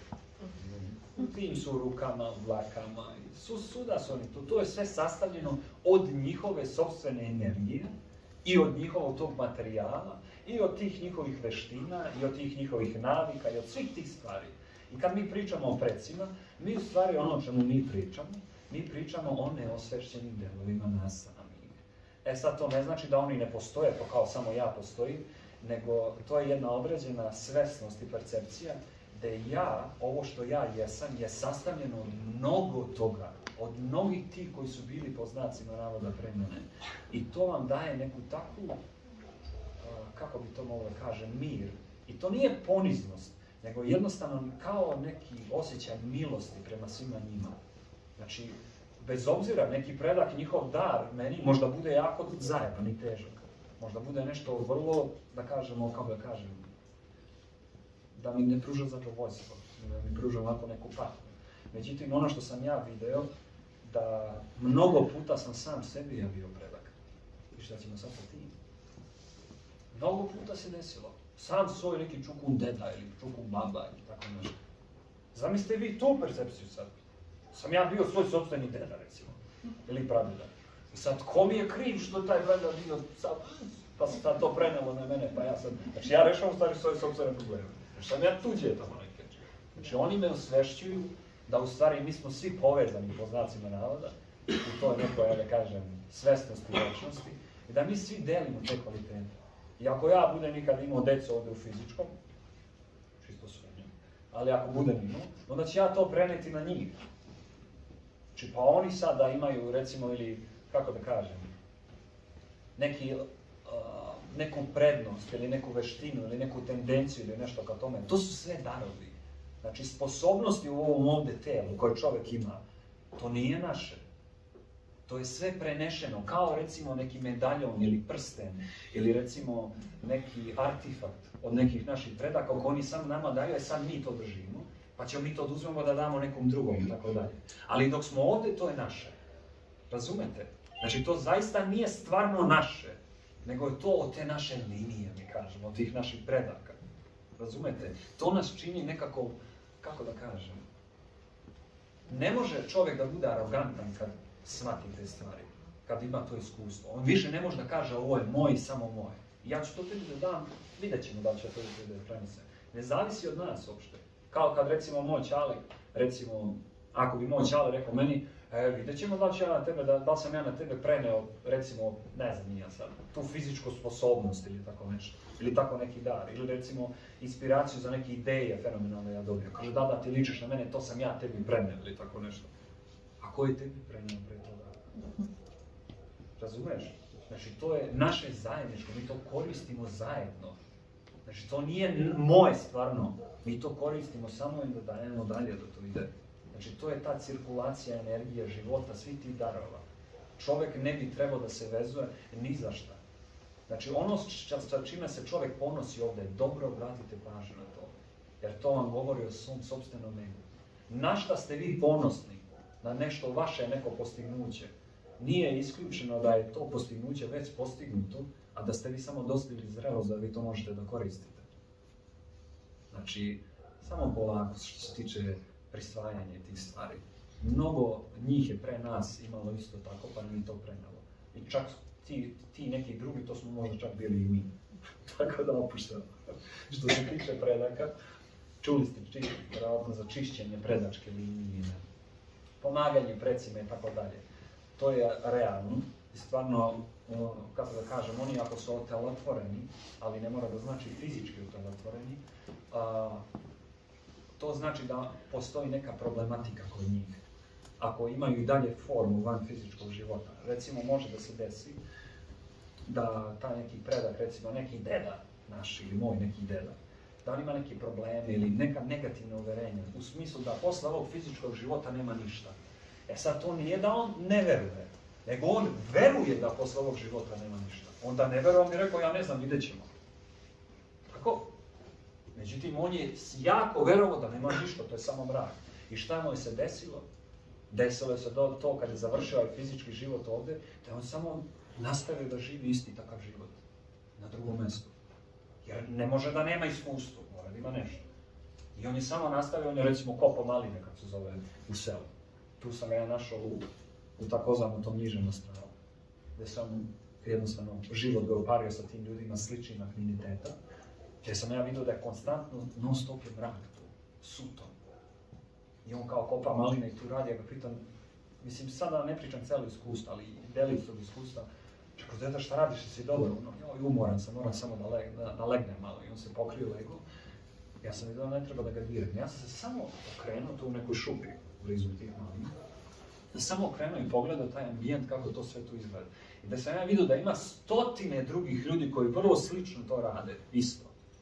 Razumete? I oni posle tog posla oni uzmu pa kao će da popiju kafu međusobno ono, pa malo pričaju o tim stvarima. U stvari oni samo pričaju o tim problematikama, o tim nečemu što je teško.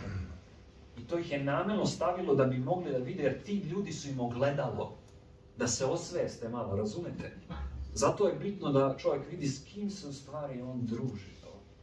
S kojim ljudima smo najviše provodimo vreme. Ne mora uopšte, ja vam kažem, to ne mora da bude pravilo. Ali može vrlo lako da se desi.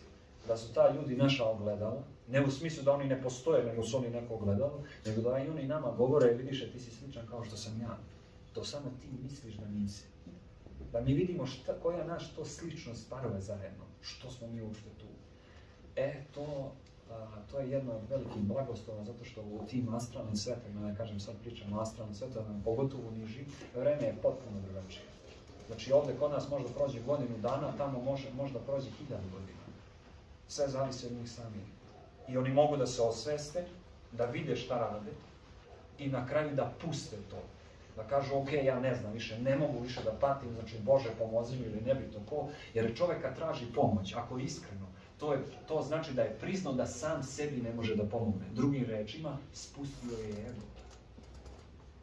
On kaže ja ne znam. Nek mi pomogne kogod doće, ali ja više ne znam. Tad on otvara te više dimenziju u sebi. Da više nije grabljenje.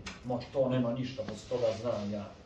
I onda se muči i kad dođe do toga da više ne može da drži, on kaže ok, ajde, ne znam, ajde vidimo. I tad se otvori, razumiješ? Da ja on poslije imao sam drugo iskustvo, neko sa njim, to sam isto pričao. Mislim, ja vam čisto pričam primerski, da znate šta sve može da postoji.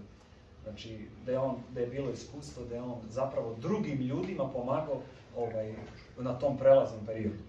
Da oni kako da kažem, iz tog fizičke te svesnosti, kad su umrli iz fizičkog tela, da oni sad odu u to po znacima navoda svetlo.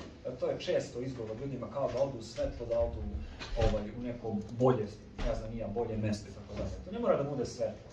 To možda bude, ok, ja sam sad spreman. I on neko ti kaže, dobro, sad zatvori oči. Ti zatvoriš oči, kako si ih zatvorio, tako ti se paralelno otvaraju na nekom drugom svetu. I ti sad krećeš da živiš to.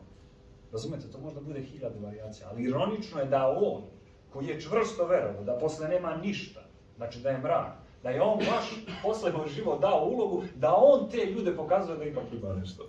Mislite kako je život neobično čudan i misteriozan. Prosto nevjerovatna stvar.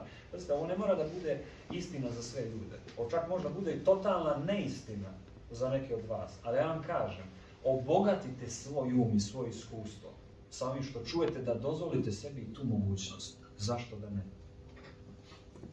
Što se tiče predaka, preci kad izgube formu, oni se javljaju sve kroz jednu istu, da kažemo, kroz jedan isti glas. Oni su kao u sinhronicitetu.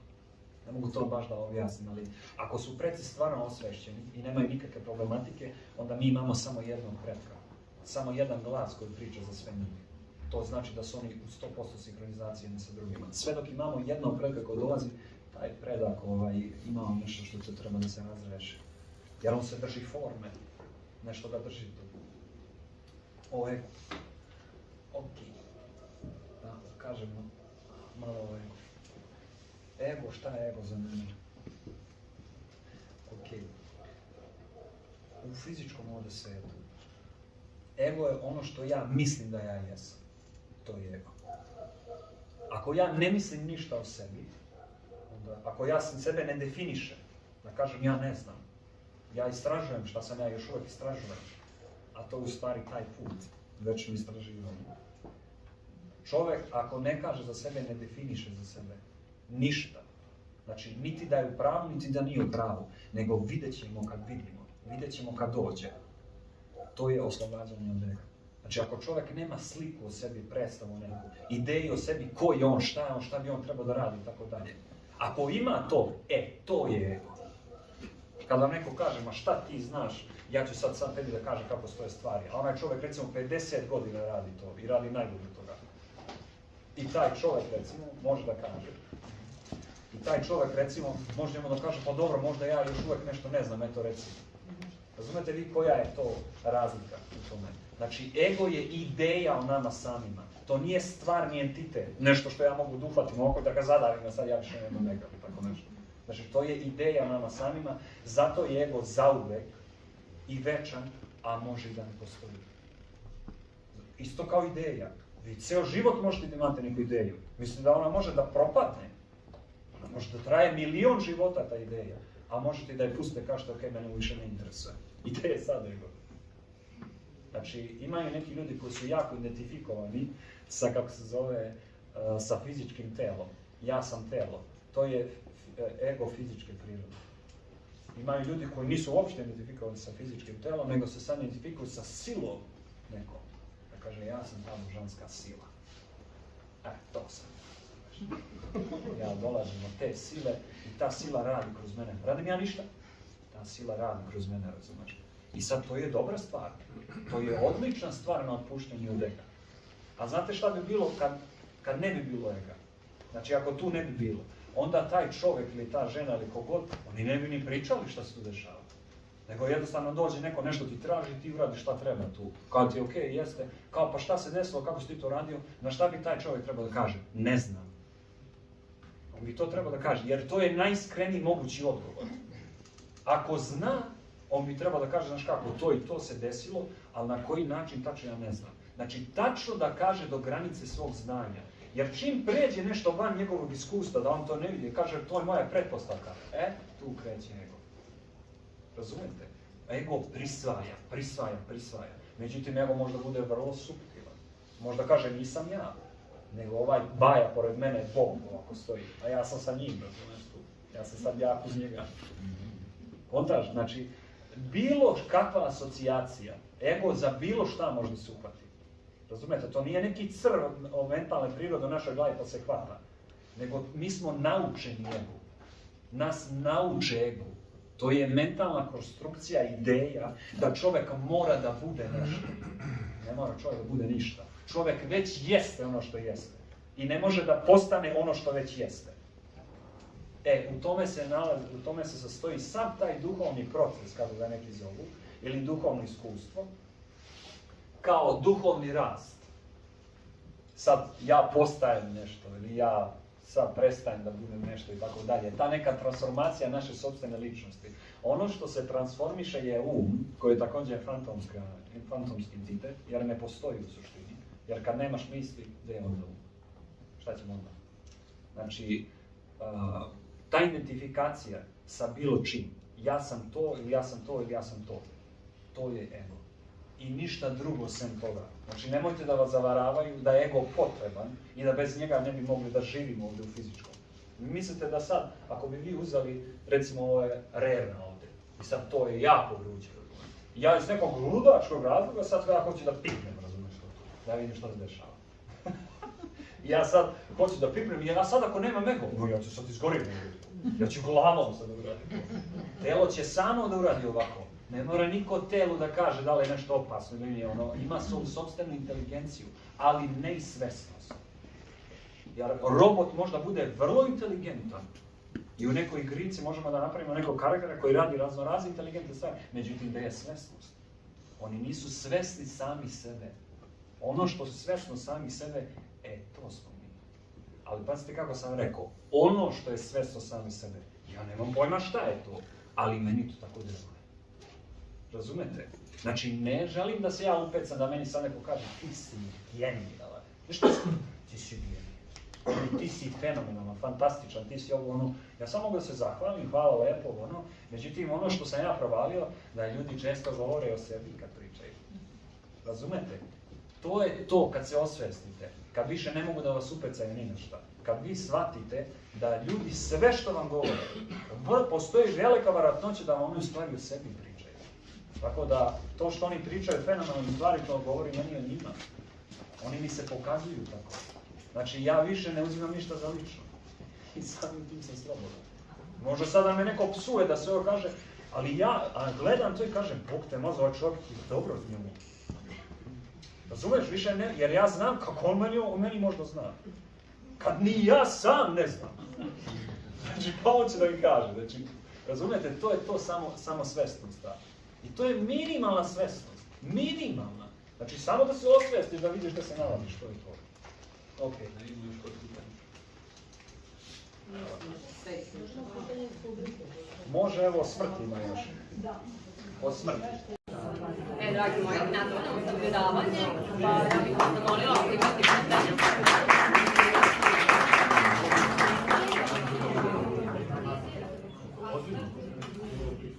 Nastavljamo sa predavanjem i ja bih vas zamolila za pitanja ako imate, a verujem da...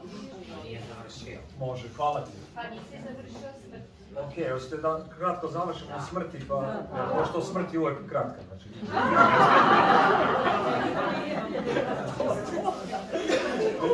Meni je to toliko, mislim, ja se stvarno izvinjam, ja znam sigurno nekom umro neko, razumete, ili tako neka patnja se dešavaju, ali kad pričam o smrti, ja moram dosta, uvijek se nekako malo suzdržavam da se ne smejem, zato što to vam je ono, znaš, ono, kad su deca, kako se zove, na groblju, ono kao neko umro i ono prišaša se od smeha, razumiješ, ono ne može da izustaviš. To je u stvari ono što je njima smiješno je ta ozbiljnost. Svi su odjednom ozbiljni, svi stoje, razumiješ, ne smije ništa, nema zajebancije, više sad je smrt. Tako je meni vrlo slično tome. Znači, što se tiče smrti, ja nemam stvarno ništa ni dobro ni loše da kažem, niti imam nešto ozbiljno da kažem, ali mogu da vam pričam recimo na primjer, evo 1-2 primjera. o toj smrti iz tih prošlih života. Sad pazite, ljudi koji nisu to doživjeli, moj vam je predlog da uzmete samo u obzir, za ozbiljno nikako, znači samo u obzir. Da li ja pričam nešto što je stvarno sam ja doživio ili nisam, vi to ne znate. Ali ono što vi znate da ja to govorim, pa vi to vidite kako ćete i šta. Evo, znači, prvi put kad mi se desilo vantelesno iskustvo i kad sam se, kako da kažem, vratio u tu fizičku svjesnost, u to fizičko telo, koje je samo po sebi jedna obična slika i ništa više, ali ajde neka bude, ja sam skonto nešto što nisam ja skonto, nego postalo očigledno. Naprimjer, kao kad bi vi sad ušli, bili u ovoj prostoriji.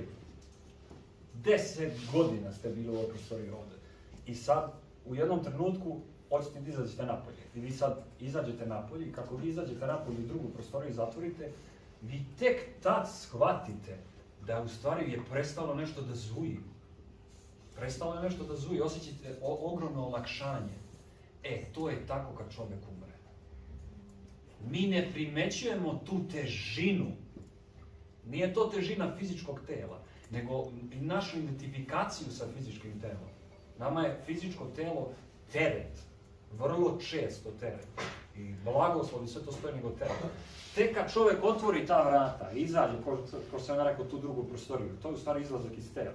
Tek tad vi osjetite koliko je to u stvari, kako da kažem, oslobađajuće. Znači, vi više niste identifikovani sa tim tamo mesom. Znači, to je ostalo. I onda šta je ostalo? Ostali ste vi koji vi niste to. To je vrlo slično tome. Znači, čovjek to može da primijeti tek kada više nije upleten u to. Kada više nije u tome. Tek tada može to da primijeti. I to je nekako logično, nekako kad uzmete u razmatranje, bez obzira na iskustvo. Znači, ako ja sad 10 godina kopam neki kanal i kopam kanal, na kraju uzmem, bacim taj bude, kažem, a boli me bre više, uvo i neka umre, i izađem i gledam gore, a konačno sam podigao samo pogled sa tog kanala. Znači, to nije da to ne postoji, to je uvek tu, nego ja nikad nisam podigao pogled. Vrlo slično je tako sa smrti.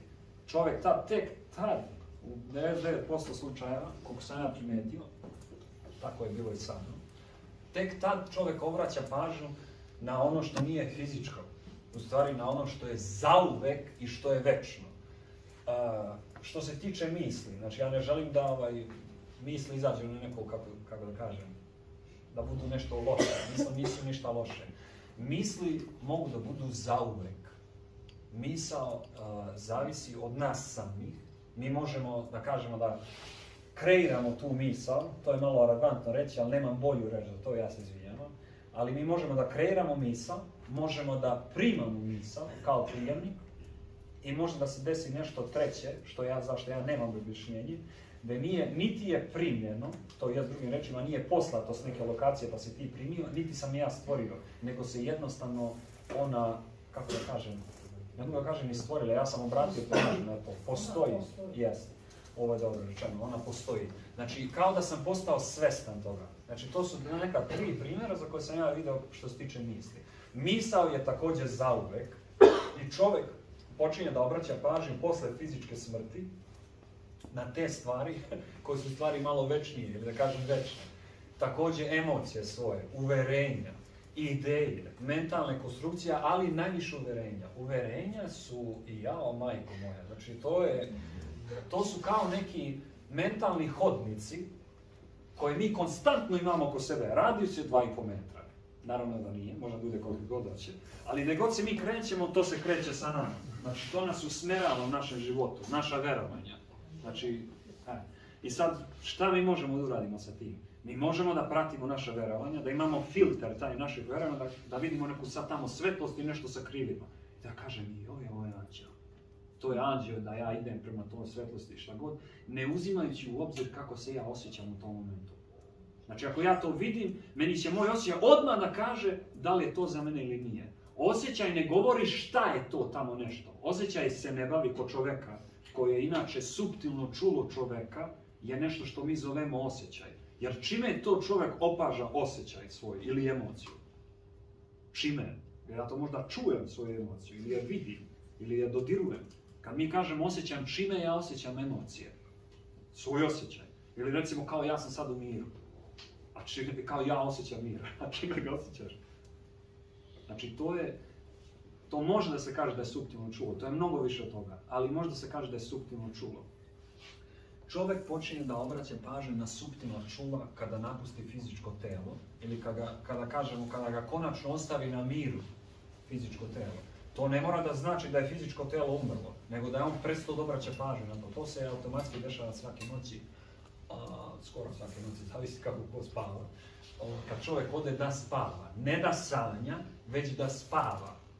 Znači spavanje je, malo pre jedan momak pomenuo, to je treće stanje po tim vedama.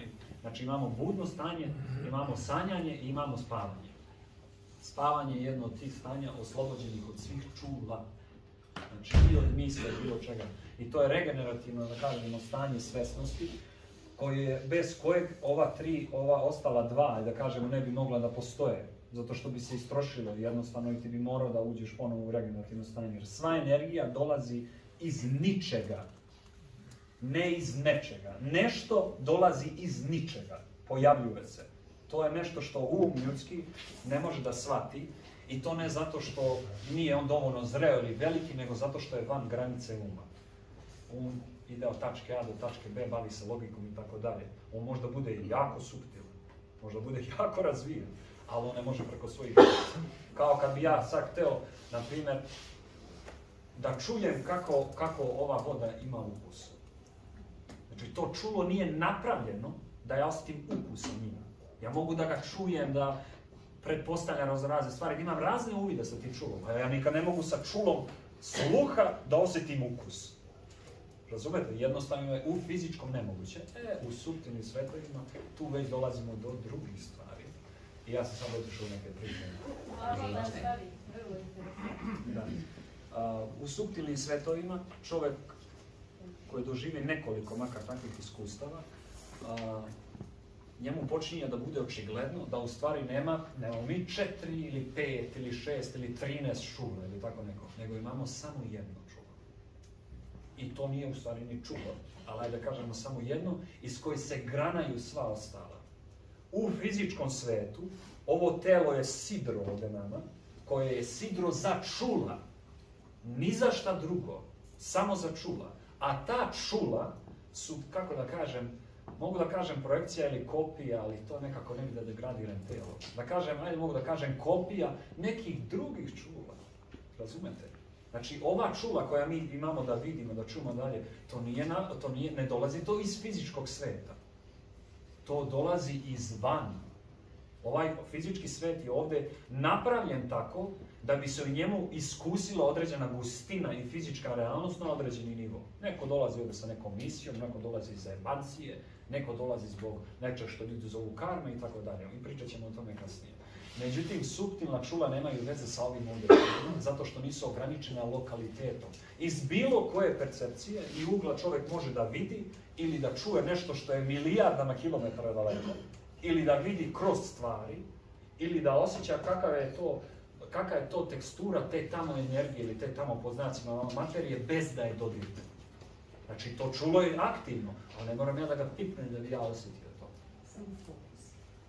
Može da bude pažnja, može da bude želja, a može da se desi samo od sebe također. Znači, zato što svesnost je misteriozna jako i ona ne može da se ograniči, kako se zove, logikom. Ali ono što mi možemo da pričamo o tome, eto ja sad govorim o tome, pa možda ćemo naučiti još nešto. Uglavnom, ono što sam hteo da kažem je da to čulo sa kojim čovjek osjeća osjećaj, emociju, znači to nešto što nije misao, nego on ga to osjeća. U stvari ono što je nama najbitnije od svega. Znači ništa nam nije bitnije od osjećaja i od emocija. Ništa. Znači ako ja sad se mnogo loše osjećam za nešto, a na primjer ne koristim to da bi došao do nečeg boljeg osjećaja, nego samo taj osjećaj, ja to neću da radim, ja ću pokušati sve da izbjegnem to. Bez obzira koliko god to bilo korisno za mene, kao napravit ću kuću ili radit ću ovo, ako ti je osjećaj sranje, ti jedino što imaš drugo da se držiš je neke ideje o tom nečemu, kao bit će mi bolje. Kao malo napraviš prostor, vreme između tvojeg trenutnog osjećaja i tamo nečeg drugog. Međutim, to toliko postaje očigledno u vantelesnim iskustvima i u posvešćenim snovima, da čovjek uopšte se više ne bavi budućnošću, niti prošlošću. Čovjek je toliko u prisutnosti Znači ja mogu kažem u sadašnjem momentu, ali to je nekako ograničeno. Jer to nije moment, to je večnost. Evo sada ovo ovdje što vi imate sad iskustvo, što slušate, ovo šta god je u pitanju. Mi se ne nalazimo sad trenutno u vremenu. Mi se sada ovdje trenutno nalazimo u nečemu što mnogi ljudi zovu beskonačnost i večnost. Ono što se nalazi u vremenu je kad ja krenem da se setim nečeg drugog. Znači, vreme, ono nije ovdje. Kad neko kaže, pa nemoguće, evo ja sada ti merim vreme, koliko ti treba da uradiš ovo. Sat ne meri vreme, sat meri samo sebe. Sat ne meri vreme, sat meri samog sebe. Zato što sekunda je mogla da se napravi da traje 3 sekunde. Što baš sekund da bude sekund, moglo da bude više. Ili sat, minut ili tako nešto. Šta to neka sveta geometrija? Razumete, to od nas samih zavisi. To mogu da postavi na bilo koji način, koliko god da traje, savršeno bi se uklopilo u život. Zato što vreme nije realno, zato ljudi kažu vreme ne postoji, ti koji se osveste malo. Naravno da ne postoji, zato što postoji samo u mojim mislima. Ako ja nemam memoriju nikako, kako vreme za mene postoji? Ja sam sad i ovdje. Taka je stanje svesnosti u vantelesnim iskustvima. Prisutno 100%, ali vi shvatate kakva je to moć. Znači, vi ste 100% prisutni. U svim vašim čulima, sve što dolazi do vas je instantno vaša realnost. Vi se ne bavite više iluzijama, ni mislima o nečemu tamo, nego onda šta se dešava? Čovjek postaje svestan svojih misli i koristi ih za sadašnji moment. Za to se koriste misli. To im je prava priroda, a ne za ono tamo. Nego da on razmisli malo, da može da vidi sa unutrašnjim alatom, sa unutrašnjom rukom i unutrašnjim čulom koje mi nazivamo misli. Jer čime čovjek opaža misli? Čime? Pazite, ja sad, kad bi vi meni rekli, na primjer, da vi imate neke misli, ja bi morao vama da verujem. Ili da ne verujem. Ja ne znam to. Ja ne mogu da je vidim ili da kažem, aj pokaži mi i dokaži mi da imaš misli. Ne postoji šansa da mi dokažeš. Neko bi rekao, pa ima aparat koji meni misli. Jel' tako? Kao koji? Pa kao alfa stanje, oni nemaju pojma šta mere. Oni nemaju pojma, to možda bude misao ili neki proces u mozgu, možda bude bilo šta. Razumete? Ne može da se izmeri. To je taka suština da mi znamo 100% da postoji, ali mi to ne možemo da dokažemo nikom drugom. Takva su vantelesna iskustva. Takva je realnost njihova. 100% lična. Kako vi možete da dokažete nekom drugom da vi imate misli? Naprimjer, neko nema misli i nikad ih nije imao. I vi im pričate, sad postoji, ja sam razmišljao o tome. Kaže, šta si radio? Razmišljao sam. Šta je to? I ti, kako bi ti objasnio tom nekom čovjeku šta su misli? Kako da objasnimo? Jedino ako i on sam ima, pa već zna. Razumete? Znači, takva je vrsta, znači, misao je takav oblik energije da je potpuno neuhvatljiv, neizmeriv i apsolutno nedokaziv. A mi 100% znamo da postoji. Znači, nevjerovatna stvar. Sa takvim stvarima se bave vantelesne iskustva. Znači, sa tim neograničenim energijama, koji su, možeš ti da kažeš, ovo je moje dvorište ovdje, ove ograničene energije idu tu, ali u mom dvorištu. I ti sad pomeraš ih, radiš sa njima šta i kako. Razumete? Da se misli bave trenutnim vašim iskustvom. Da vi probate da uvidite mislima šta se tu zapravo dešava oko vas. I onda ćete shvatiti jednu fenomenalnu stvar, a to je da misao ne može da se bavi sadašnjim momentom. I onda je samo pustite. Evo, probajte, na primjer, još jedna stvar, onda prelazim na pitanja. Znači, probajte, ne morate vi ni naglasno da radite, nego radite vi to kako god hoćete. Potrebno je samo sekund za to, možda ni sekund. Probajte da razmišljate o sadašnjem momentu. O ovom sad što se dešava da razmišljate. Vi obraćaš pažnju na nešto i sad ti razmišljaš, ja gledam u ovo, Ti, dok dođe misao koja je najbrža od svega, ona se već bavi prošlošću. Jer ona govori šta si ti već video. Razumeš?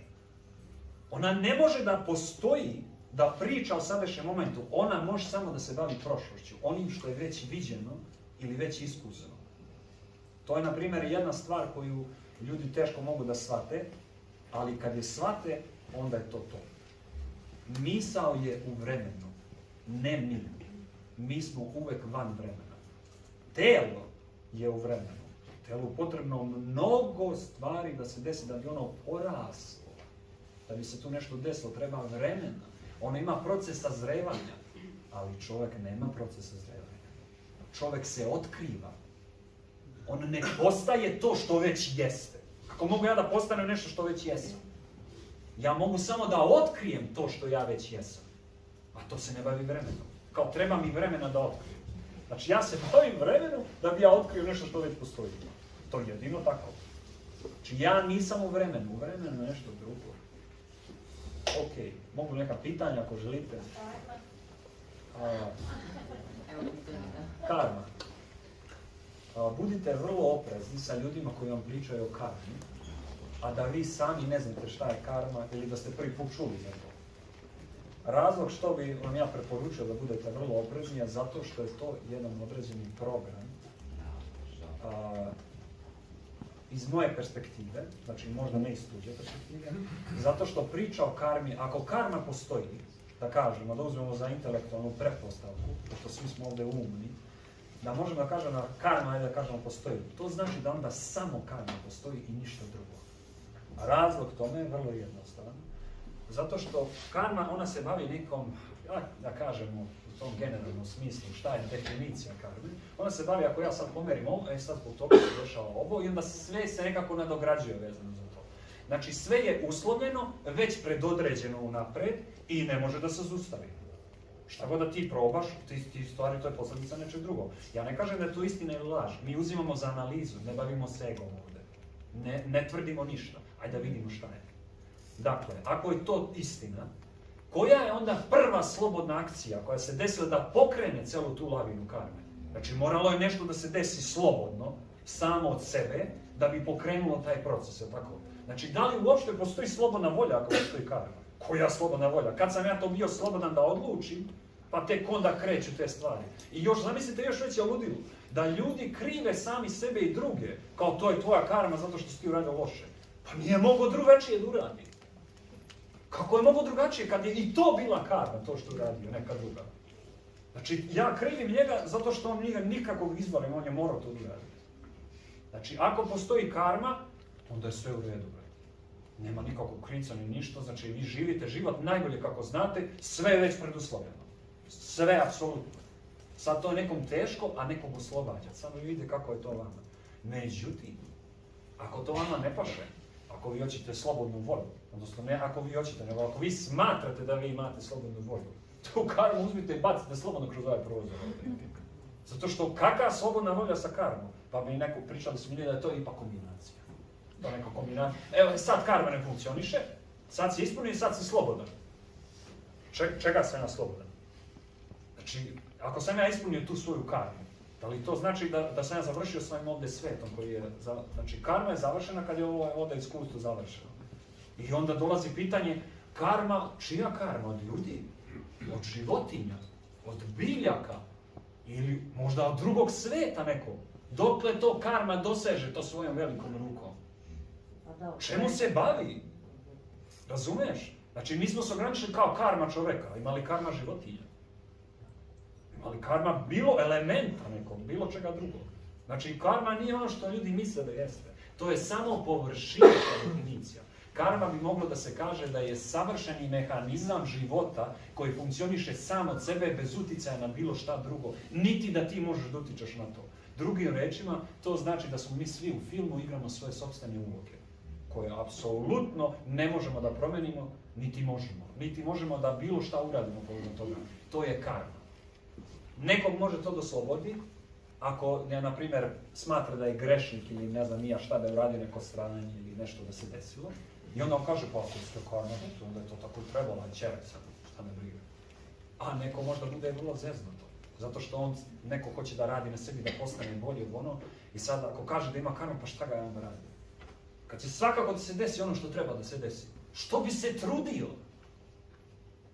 Onda dolazi do jedne fenomenalne stvari, što je u stvari senka te karme. A njena senka je u stvari jedna velika sloboda, koliko sam ja vidio, koja se bavi, kako bi to moglo da kažem? Znači, ako je karma ta najveća maksimalna moguća uslovljenost tela, znači karma se bavi telima, kao što se astrologija bavi telima. Astrologija se ne bavi nečim što nisu tela. Ona gleda kad je tvoje tijelo došlo u postojanje tu. Što baš tijelo? Znači, bavi se tijelima. Isto kao što se karma bavi tijelima. Znači, karma priča o tijelima, ok. Tijela su predodređena, preduslovljena, sve je to film, sve je to Božja kreacija, to sve ide kako treba. A šta smo onda mi? To je ta senka karma. Znači, ako je ta karma stvarno realna, šta mi onda tražimo? Što tražimo mi?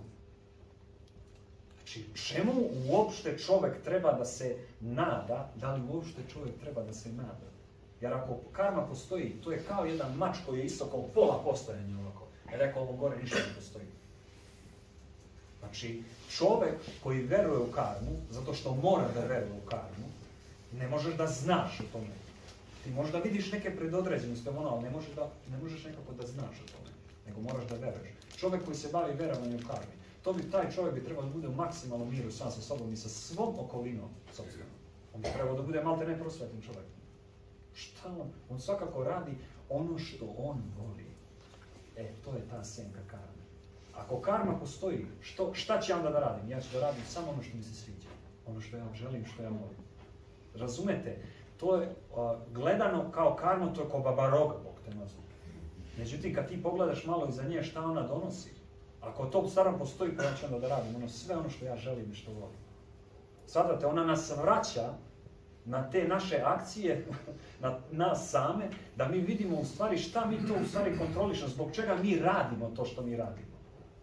Razumeš, da ne bude da ja radim, da ja ovu vodu ovdje pijem zato što ja smatram da bi trebao popijem vodu, nego zato što mi se pije, zato je pijem. Ili zato ako sam s nekom, recimo, ajde kažem, s nekom devojkom, ja sad želim da je poljubim. Ja želim da je poljubim, ja ću da je poljubim, ali ne zbog toga, zato što ako ja poljubim, pa ja mislim tu će nešto biti između nas, nego zato što ta akcija, ja želim to ja volim. Znači, bavim se posredno, znači, prisutnošću, sadašnjim momentom. Karma nas oslobađa od vremena skroz i od prošlosti i od budućnosti. Tebe onda interesuje samo ovdje ne akcije, već zašto ti to radiš. Što je mnogo bitnije nego bilo koja akcija. Kako da kažem, plafon. Ovo sve sad može da se sruči ovdje na nas. Apsolutno, može da se desi. Ili da mi propadnemo dole, ili da bude smak sveta, ono.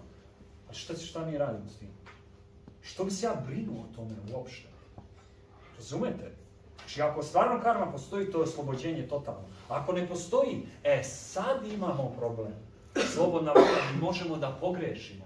Ako je karma stvarna za ljude, mi ne možemo da napravimo grešku nikako. Predodređenost je. Ide ovako. Ali ako nema karme, onda je sad gusto. Sad ja mogu da napravim grešku, ja mogu da pogrešim, mogu da budem kažnjen za to od strane Boga, od strane ovoga, od strane onoga. Tako da vi vidite šta vam je draže. Ali moj vam je predlog da imaju neke teme i ideje koje su mentalne konstrukcije koje ne zahtevaju da se bavite njima. Ako se bavite njima, one su same po sebi problem. Ko se bavi karmom i ko se bavi, koja se inače priča o vremenu, karma je priča o vremenu, nazad naprijed, a nije priča o sadašnjem momentu. Ko se bavi time, valjalo bi, kako se zove, da prestane malo da se bavi tim pa da vidi kako će da mu bude. Čisto da proba. Znači, ne da kaže da ima ili da nema, nego da kaže, ok, ajde probamo ovo. Neke teme su problem same po sebi i ne treba se baviti njima. Ne zato što je to kao neka opasnost, nego zato što sami pravimo kavez oko sebe i onda gledamo kako da izađemo iz njega. Prvo pogledaj ima li uopšte to kaveza. Ako ga nema, odlično. Ali ako ga ima, ajde da vidimo šta se dešava. Ali istražiti, ne pretpostavljati, ne baviti se konstantnom pretpostavkama. Ako ne znaš, ma reci ne znam, saznaću. I to je to što se tiče karme. Neko te ovaj moment. Kad sanjamo, dosta često zaboravimo snove nakon što se probudimo. A kakva je situacija sa lucidnim snovima ili astralnim putovanjima? I sljedeće pitanje je... Prvo ovo. Ne mogu da razmišljam na to.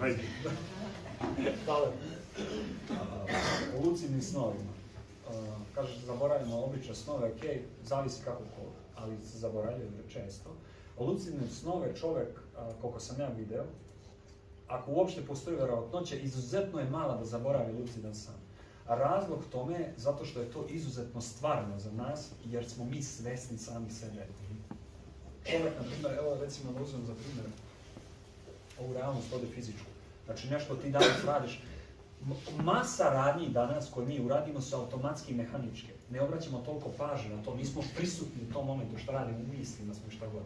I kad bi nas neko pitao šta si danas radio, ti ne bi mogao ni da se setiš šta si danas radio. Isto da se snovima uči. U nesvesti smo, totalno smo u nečemu drugom, u mislima smo. A kad je lucidno sanjanje biće, mi smo kao, znači, dete koje je ubačeno u poslastičarnicu gdje postoje apsolutno sve ono što najviše voli i ono je 1.000.000% prisutno tu. Gleda šta sve ima, šta se može da uradi, bavi se sadašnjošću. I samim tim je toliki utisak na nas da ti to ne možeš da zaboraviš. Razumeš? Znači sve zavisi od utiska. Ako je jak utisak, ne možeš sigurno zaboraviti. Ako je utisak osrednji, tu i tamo. To je isto i sa putovanjima. Ne, sa putovanjima ne možeš nikada ih zaboraviš. Može da se desi da ti na kraju nekog putovanja odlučiš da nećeš da se sećaš. Zato što je ta svesnost, ona je van ove ovdje fizičke. Ona se ne bavi sa možda. Ona se bavi sigurnostima. Kod tu nema možda. Jer tu je realnost ono što ti kažeš da je realnost. I onda nema možda. Kao možda će biti, neće biti možda. Biće onako kako ja to budem hteo. U mom domenu. Drugo pitanje. Sljedeće, recimo ono tvoje 80-godišnje iskustvo u drugom životu. Da. Stekao si određena znanja. Da li ta znanja koja si stekao možeš da primjeniš u ovom životu? Ne, ništa. Veštine, ne znam. Veština, jedino veštinu, a to nije veština, to je nekako neki kvalitet. Jer tu je, da kažem, prostor, sam, kako da kažem, to nije materija kao što je ovo. I samim tim, bilo koju veštinu, recimo imala je jedan čovjek koji me učio, kako da kažem, ne mogu da kažem učio, on mi je pokazivao kako on to radi i ja onda vidim da li ja to mogu. Tu nije, u tom svetu nema učenja, nego se otkriva da li ti to imaš ili nemaš, ako nemaš ti se baviš odmah nečim drugim. Jer ovdje čovjek je navikao, kako se zove, da uči neke stvari i onda vremenom, posle određenog iskustva, ako dugo živi, ljudi su ranije mnogo duže živjeli, on shvata da čovjek sve može da nauči. Razumiješ? Međutim, u tom svetu to nije tačno.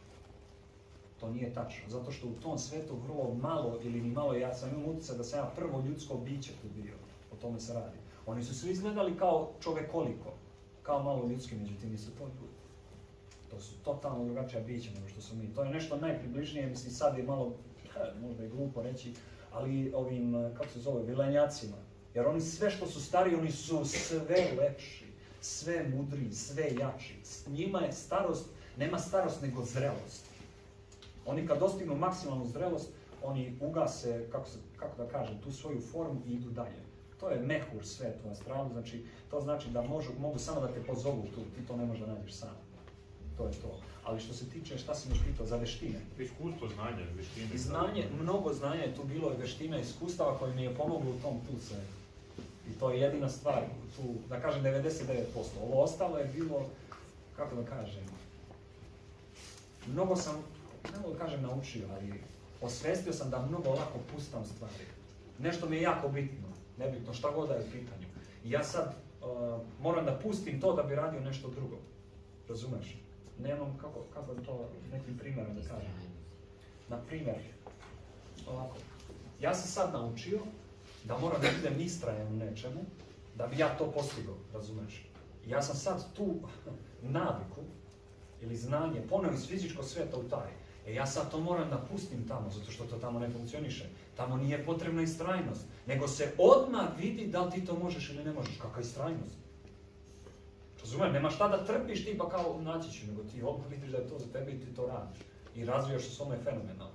Tako da to je malo teško ljudima, da kažem, ovog sveta. Znači, teško je da puste navike. Ja sam naučio sam da pustam navike. Da se ne držim ni za šta čvrsto. Nego kad sam tu da ja vidim šta je to. Lagano, da budem elastičan malo. To je jedina stvar. Ali što se tiče kovanja svetlosnog oružja, imanja moći ovih, to je samo u svetovima koji su aktualni trenutno tu. Ništa drugo. To je ono što sam ja mogu da, kako da kažem, pa ne mogu kažem ponesem. Što sam osvestio, naučio. To je to. Pa i možda širinu, možda određenu širinu, da kažem, određenu širinu uma, da prihvatim svoje granice, da ja ne znam i da možda nikad neću saznati. To mi je bilo jako teško da prihvatim. Jako teško. Eto, to je to. Izvoli. Ja bih te zamolila, ako ikako možeš da kažeš nešto o budnim vizijama. Dobro. To je tema koja bi me ovako pogledala. Budne vizije. Znači ti pričaš o vizijama koje mi ovdje sad možemo da vidimo u fizičkoj realnosti. Znači, fizička realnost, budan si, cijelo okruženje postoji, a ti vidiš još... Dodatnu sliku. Ne slike, događaje. Događaje. Da. Sad ćeš ti meni lepo da objasniš. Događaj, ništa specifično, samo okvirno da bi ja tebi mogu da govorim. Na primjer, tebi kad se to desilo, pošto ti pričaš iz ličnog iskustva, tebi to kad je se desilo, ti si bila tu sa možda nekim ljudima ili sama, kako god, nebitno. I onda krenula ta vizija. Sad ćeš ti mene lepo da objasniš kako to, je li to ovdje ta vizija ili je ovdje?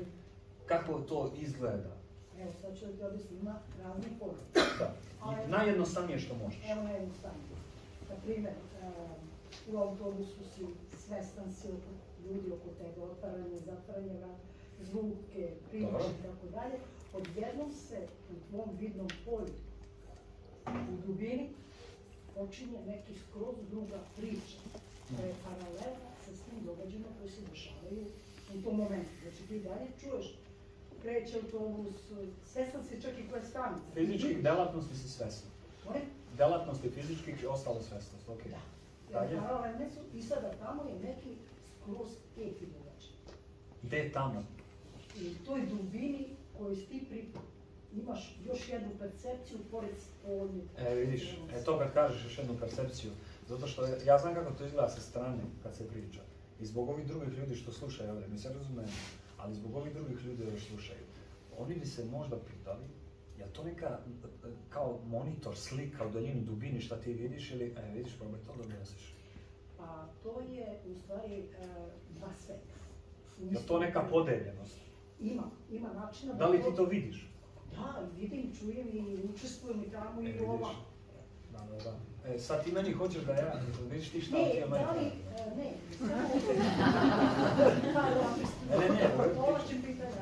Ne, u redu. Možda hoćeš nešto specifično vezano za to? Ne, htjela sam, ajde da izuzmemo to. Dobro. Šta je za tebe vizija? Znači vizija. Znači, ajde da isključimo. Dobro, pa ćeš ti možda uklopiti. Ajde, ja ću to da... Da, vizija. Vizija je, kako možemo to da kažemo, da definišemo. Ajde da kažemo ovako. Vizije mogu da se dese ljudima u raznoraznim formama. Može se desiti u budnom fizičkom stanju, kao što ona rekla. Može se desiti u snovima. Može se desiti kad zatvorite oči u meditaciji, bla bla bla. Mogu se desiti na raznorazni način. Vizija nije komunikacija između vas i tamo nečega. Vizija je primanje informacija, najčešće u vizualnom i audio obliku. Znači, kao kad bi sad, može se desiti, kao kad bi sad, na primjer, iskočila ispred vas slika, gledali ste ono sci-fi filmove, pa kao oni ljudi što rade u Warcraftu sa onih hologramima i to, da iskoči između vas slika, ispred vas slika, koju vi vidite i čujete, i to ima realnost, ima dubinu, to nije slika, to je tamo, kao da vidite kroz to, to je neki prozor u nešto drugo, razumete? To je jedna od vrsta vizija koja može da se desi. U tom trenutku vi nemate ni fizičko telo, to je često, nije uvek, vi nemate fizičko telo, niti imate nikakvu, da kažem, samosvesnost o sebi. Vi ste bukvalno prisutnost koja to samo posmatra. I vi ne možete da menjate u toj viziji neke akcije, da vi pravite promene. Jer ako se prave promene, to onda nije vizija. To je nešto drugo. Vizija je samo informacija koju vi primate u određenom obliku. To je nešto što je, da kažemo, za mene lično definicija vizija. Znači, to je vizija. To je to. Ali ako vi možete da pravite delatnosti tu, vizija može da bude, recimo, ja se sad posmatram ovog Božidara odavde, ja sve sad vidim što se ovdje dešava, ja se nalazim u tom prostoru. Međutim, ja sam ne mogu nikakvu delatnost, ne mogu da uzmem ovu čokoladu, gledati malo da sakrim, bilo šta ja ne mogu da uradim taj koji gleda. Znači, nema akcije moje, ja sam samo posmatrač, to je vizija. Evo, ima neko još? Moja vizija u toku razgovora, recimo pričaš i vizija teče u priči u tom kontekstu.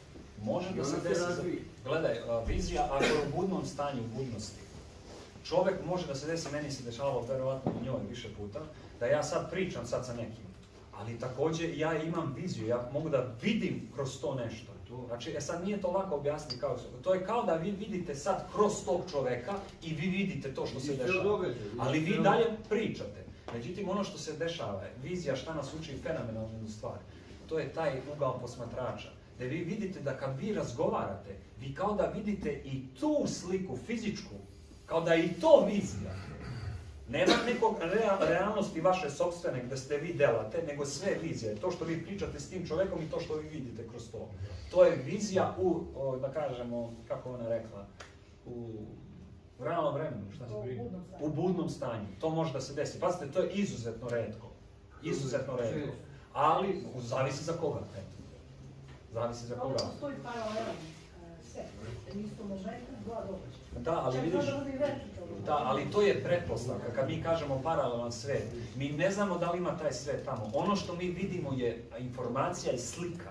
Isto ko što ja ovdje sad vidim, ovo što ja vidim ovdje, ovo je sve pokretna slika. Ovo primetite. Ovo je sve ovdje pokretna slika. Nemojte vi da mislite da ovo što vi vidite da je to neka ultimativna realnost. Ne znamo mi to. To je naša pretpostavka. Treba mi da ostanemo slobodni, pa ako baš nas nešto interesuje, da svim čulima ko hobotnica probamo da opipamo to, da vidimo šta je. A ne da nas samo zavara vid ili sluh ili tako nešto. Tako da vizija nas uči uglu posmatrača i fenomenalna stvar. Hvala na pitanje. I momče također. Izvoli. Oprosti, htjela sam lično za tebe vezano. Yeah. Ti si rekao par puta da se nećeš ostvariti kao roditelja. Kako ti to znaš? Ne, ja sam rekao najvjerovatnije. Pretpostavka, razumijem. A znam zbog čega? Što imam tu pretpostavku ili ti osjećaj, tako da kažem. Mislim, to jeste lično, ali okej. Zato što, duše, ja sam mnogo puta to doživeo već. Razumeš? I ja sam video šta za mene lično znači ako bi imao decu. Oni mene uče nečemu što ja sad već mi nije potrebno to iskustvo. O tome se radi. Ja sam vidio šta znači imati decu. I što čovjek želi uopšte decu. To je nešto što, ja ne mogu kažem da sam to nešto prevazišem, nešto, nego nije mi više potrebno to iskustvo. Ako se desi, hvala, tu je. Ali od mene inicijacija da dođe kao akcija u tom smeru, toga nema. To je neki odgovor, da kažemo, prosječan. Palec na pitanje. Ako još neko ima neko pitanje, ili slobodno. Imam ja jedno pitanje. Izvoli. Po tvom ovoj mišljenju i saznanju, zašto se budimo noću u neko vrijeme, tipa da? Ok. Imaju dva razloga očigledno meni. Jedan od razloga je zato što čovjek živi izuzetno neprirodno. Čovjek ne bi trebao da spava 8 sati odjednom. Priroda čovjekovog tela, kad kažem čovjekovo, znajte da pričam o sebi, ne pričam o vama. Znači, priroda čovjekovog tela je da spava otprilike 2 puta dnevno, kraće. To je priroda čovjekovog tela, ne odjednom. To je neprirodno skroz. Na to mora da se navikava čovjek. I od malena nas navikavaju na to. Znači, kako bebe spavaju, kako mala deca spavaju i tako dalje. Mi sve njih naučimo. Mnogo toga smo naučili, našu sopstvenu decu i naši roditelji nas naučili tome što mi moramo da odučimo. Ne moramo, ali ako ne odučimo, malo će biti teži, malo gorči ovaj život. Tako sladak kako treba da bude.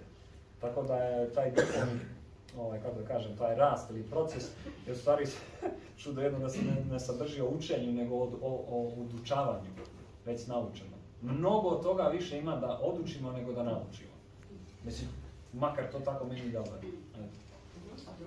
Drugo je zato što je, koliko sam ja primetio, u to vreme, gledajući ljudski organizam, ljudsko telo, kako funkcioniše, ja neću sada pričam o čakrama, o žlezdama, o hemiji tela, pričat ću samo onako generalno, globalno. Znači, u to vreme, negdje oko od 2 do 4 ili do 3 ili kako to neko vreme, da kažu ono, kako se zove, vluvo doba, kako se zove. Tada je savršeno vreme za bilo koju introspekciju ili duhovnu praksu za čovjeka. Nema savršenijeg vremena, gledajući kroz ljudsko telo. I tad se najčešće ljudima dešavaju paralize sna, raznorazna iskustva, ili strašna, ili ovakva, ili onaka. Strašna su iskustva zato što smo se naučili da su strašna iskustva. Puni smo strahova i onda kad dođe to suptilno iskustvo koje izvlači to iz nas, pa naravno da se ukakimo od straha tome što ja nosim već u sebi. Ali to je fantastična prilika, pogotovo paraliza sna, za čoveka da se konačno oslobodi nečega što ne želi on sam, kako se zove, da radi na tome svesno. Nego ga malte ne, kako da kažem, dobije neki burku od života, kao aj probaj jednom vapu na taj fazon. To su dva razloga za koje ja vidim što se čovjek budi noću. Pazi, može da ih ima milijardu, može da bude to poremećaj, neki razorazi, ali ako uzmemo zdravog čoveka, to je jedini dva razloga za koje ja vidim barem. Znači ja znam koliko se sam se budio noću, ali sad popodnevne drenke i onda nema problema. Neko možda i ne može, znam ljude koji ne mogu popodnevne drenke, ali dobro. Šta je paraliza sna? Šta je paraliza sna? Paraliza sna? Paraliza sna je blagoslov koji čovjek sam po sebi, kako se zove, nije hteo. To imamo svako večer. To je čovjek, paraliza sna je blagoslov koji sam po sebi čovjek ne traži, nije hteo. Blagoslov u smislu skriveni blagoslov, zato što je to 99% ljudi vrlo zeznuto iskustvo, ne možeš se pomežiš, razumeš, ti si sve sad počinješ da čuvaš od stvari, oni prilaze, ti si gotov i tako dalje. Izvlačite za ruku, za nogu, znam 100%. Ali hoću da vidim šta je, ali ne možeš da vidim. Da, razumijem. Ali ne bojim se, ali uopšte se ne bojim. Ali je neprijatno. Da. Šta je to paraliza sna? Evo sad ćemo da kažem. Ja sam kako sve što kažem u početku, ali u početku ovih iskustava ima jedno od 20 do 50 paraliza sna, da kažem. Neki broj bez veze napamet. Znači, 90% od prvih tih, znači ako sam imao 50 tih paraliza sna, 40 su bile negativne prirode. Znači to je bilo, izvukoše me u platformu i gledaše gore, čovječe, demoni, to su ko zna šta, ja na kraju odustajem, ja ne želim duhovan put. Za jednog, demoni su demoni. I sad šta da radim? Kako da se izborim sa tim? Pa ja sam se borio, pa stavljao zaštite, pa na kraju moraš da se moliš, moraš da što čitaš oče naše, bilo šta, sam te pusti. Ali dešava se, kako se zove, da ništa, to pomogne, trenutno te pusti, ali šta ćemo za sljedeća večer, razumiješ? Ili za neko dalje. Znači nije rešenje, nego flaster preko toga samo. I kako se sad izboriti protiv paralize sna, sa kojim svetlosnim mačem i štitom izaći pred te demone? Evo ovako. Ono što sam ja, a u stvari ja treba probati, treba kažem šta je paraliza sna. Paraliza sna, to je, znači, pomenut ću iskustvo, znači to je kad se čovjek, ljudsko biće, muško, žensko, šta god, probudi u sred noći, ili ne mora u sred noći, može biti podnevno drenci, nije bitno, da se probudi i oči su mu otvorene, najčešće, i on može da vidi, ne može da priča, ne može da pomeri svoje fizičko telo, ne može da kuka, ne može ništa. I on je, da kažemo, paralisan, ali to nije, da kažemo, paraliza sna, to nije pravi izraz, objasnit ću poslije što, zato što to u stvari nije neka prava paraliza. Čovjek u tom momentu je na samom pragu, znači ako ovo je prag, ovo ovdje je sve fizičko, ovo ovdje sad kreće suptilno, razumiješ? On je na pragu ovako je zagazio malo u suptilno. Drugim rečima, on nije više toliko fizički. Zato on ne može da pomeri telo. Nije identifikovan više sa fizičkim tijelom, a ostala mu je navika, on hoće kontrolu da se pomeri. I u stvari strah nastaje zbog toga zato što on nema kontrolu. To je gubitak kontrole. Prva stvar koja je paraliza sna uči je da se pusti kontrola. Znači mora se pustiti kontrola. Ako ne pustiš kontrolu, ti se bori. Dokle god možeš, pa kad se ne možeš, ti se pusti, razumiješ. To je prva stvar.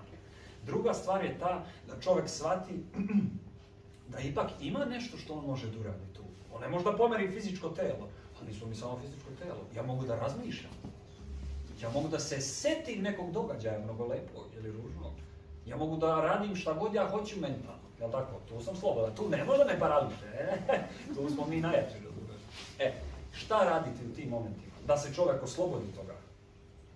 Ima mnogo verijada stvari. Najlaganije je da čovjek lepo se seti nekog fenomenalnog događaja. neke lepote. On ne može se pomeriš dobro, ok, ajde se seti neke lepote tu. Ti se setiš lepote neke, u roku od 2 sekunde, ili ćeš moći da pomeraš svoje telo, ili ćeš ući u najlepši san. Uglavnom više neš biti u tom iskustvu negativnog. To je jedna stvar što može da radi. Druga stvar što može da se desi je da uopšte ne zamišljaš ništa, nego samo da čekaš. To znači, ja sad čekam šta će da se desi, ali ne sumnjam da će biti nešto loše. Ja ne znam šta će se desiti.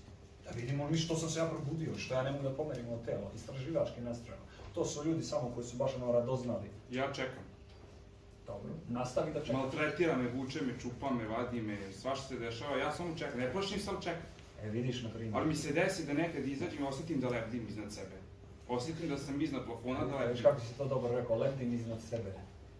Osjećam ali nemam vid. Ali nemam vid. Nema veze, ali imaš osjećaj. Meni je prvo se javio osjećaj. Ja sam prvo, nisam vidio ništa, nego sam puzeo po podu ovako i pipao stvari po sobi ovako. Sa suptilnim telom. Pa sam onda shvatio da ne po sobi, nego po plafonu. Ali dobro, uglavnom. Pitajte me samo da ne znam, za paralizu sna. Da. Da li uvek moraju da budu prisutni ti demoni? Ja kao dete sam imala paralizu sna gde su uvek bili prisutni, ali je nestalo. Sad prosto, ne znam da li se to nastavlja. Samo jedno, recimo ona ima paralize, mi smo muž žena, znači. Bravo. I u isto vreme imamo paralizu sna.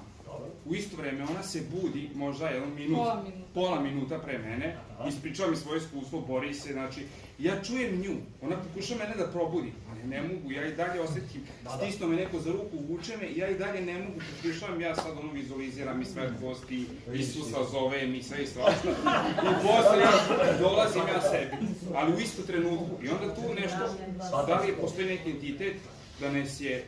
Znam ja, to je često pitanje, ja ću sada te osloboditi, ne sumnje, ne brini se ništa. Samo budi otvoren, razumeš i sam ćeš proći kroz to. Znači, vi ste muž i žena, tako? Znači, ono baš i u dobru i u zlu, kad je paraliza i... Baš je cool, svaki dan. Imamo dosta slični iskustva. Odlično. Sad pazi ovako. Ti kad kažeš uvuče me, grebe me ovo ono i sad šta raditi, sad pazite, lako je filozofirati kad ti je ovako paralizi sna, kao što gledaš u nebo, ali kad te nešto uvuče, grebe ono, daj tad, razumiješ. U tim momentima, pazi, ja ti kažem samo jednu stvar, uzmi za iskustvo samog sebe, kad se probudiš iz toga, tu gde su te vukli, gde ste grebali ono, imaš li ti neke povrede posle toga? Ne. Vidiš, to dobro zapamti. Znači da nemaš nikakve povrede, znači fizičke prirode, to nije fizičko telo tebi rađeno. To je rađeno s drugim, neki to što te vuče, to te vuče na neko drugo telo. I onda pitanje ostane, dobro, ajde vuče na drugo, ali šta me to mene vuče? Ne mogu da vidimo ono, razumeš? Pa ja sam vidio nešto, na primjer, ja ću ispričam moje vrlo kratko iskustvo vezano za to, pa ćemo poslije da vidimo, razumeš? Znači, kad sam imao paralizu sna po ko zna koji put, ja sam u jednom trenutku hteo da vidim šta je to, razumeš? I kad sam ja htio da vidim šta je to, ja sam samo osjećao da me to vuče tamo vama, ja sam rekao, vuci me, radi šta god hoćeš, a makar mi se pokaži čovječe. Da vidiš šta si, razumeš, i da vidimo što ti to radiš. I ja, šta sam onda ja video? Ja sam onda vidio jednu neverovatnu stvar, što od tad nikad nisam video, verovatno zašto se prevazišlo, a to je da je se pojavilo, ja sam krenuo da vidim u prostoru, kod da je nekom maglicom uzeo i nacrtao u prostoru, neka izmaglica, da od mene samoga imaju dve ruke koje mene uvate i vuku ovako. Ja sam noge vidio. Ona je noge. Vidiš. Pazi, od mene samoga, ja to ne vidim da ja to ne radim, ali to moje suptilno telo radi. Šta ono pokušava? Pokušava da me osvesti, da me probudi. Razumeš? Ono pokušava da me izvuče.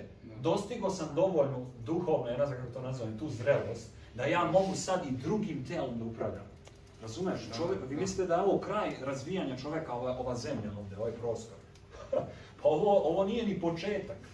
Čovek može da se razvija u nedogled, u raznoraznim svetovima. Čovek je najbogatije biće u postojanju, jer on ima najveći kovčeg u postojanju, u kojem može se ubaciti koliko god hoćeš. Znači, to ti je samo jedan od tih duhovnih stepenica. Ja ti kažem, ti kažeš ne plašim se, ali neprijatno mi, razumeš? Pazi, tebi nemoguće da ti se to dešava konstantno, a da ti imaš istraživački ili radoznali da ti kažeš ok, pokaži mi se, vidim šta je. Nego tebi je to neprijatno i ti želiš da to prestane. Razumeš? Ti imaš želju da to prestane i da se to ne dešava. Gledaj sad o čemu se radi. Mi nećemo možda se bavimo to željom, mi ćemo da se bavimo znanjem. Ono što se tebi dešava je da ti to radiš sam sebi. Ja ti ne kažem da je to sigurno, ja ti kažem iz mog iskustva pa ti vidi, razumiješ. Ti to radiš sam sebi. Kako ti to možeš da prestaneš? Tako što ćeš se setiti nečeg fenomenalnog i vidjeti da u stvari ta situacija odmah prestaje, da ti upravljaš situacijom, ali ne može fizički. Ne možeš ti duvati sad ruke fizički da ti skloniš te ruke. Ne može tako, jer nije fizičko. Ne mogu ja sad uhvatim, ne znam ni ja, moju misao rukom i da je slovim i sad više nema. Nego promenim je ili stanem, izvoli. To znači ovo što si malo preko. Misaono samo mogu da menjam misaono, ali fizički mogu da menjam samo fizički. Ne. To je, misao može da ima misao i telo i dah kod ljudi, znači disanje. To je jako povezano jedno sa drugim. Međutim, misao je kao glava svega toga, kruna, koja može da utiče apsolutno na sve instantno odmah.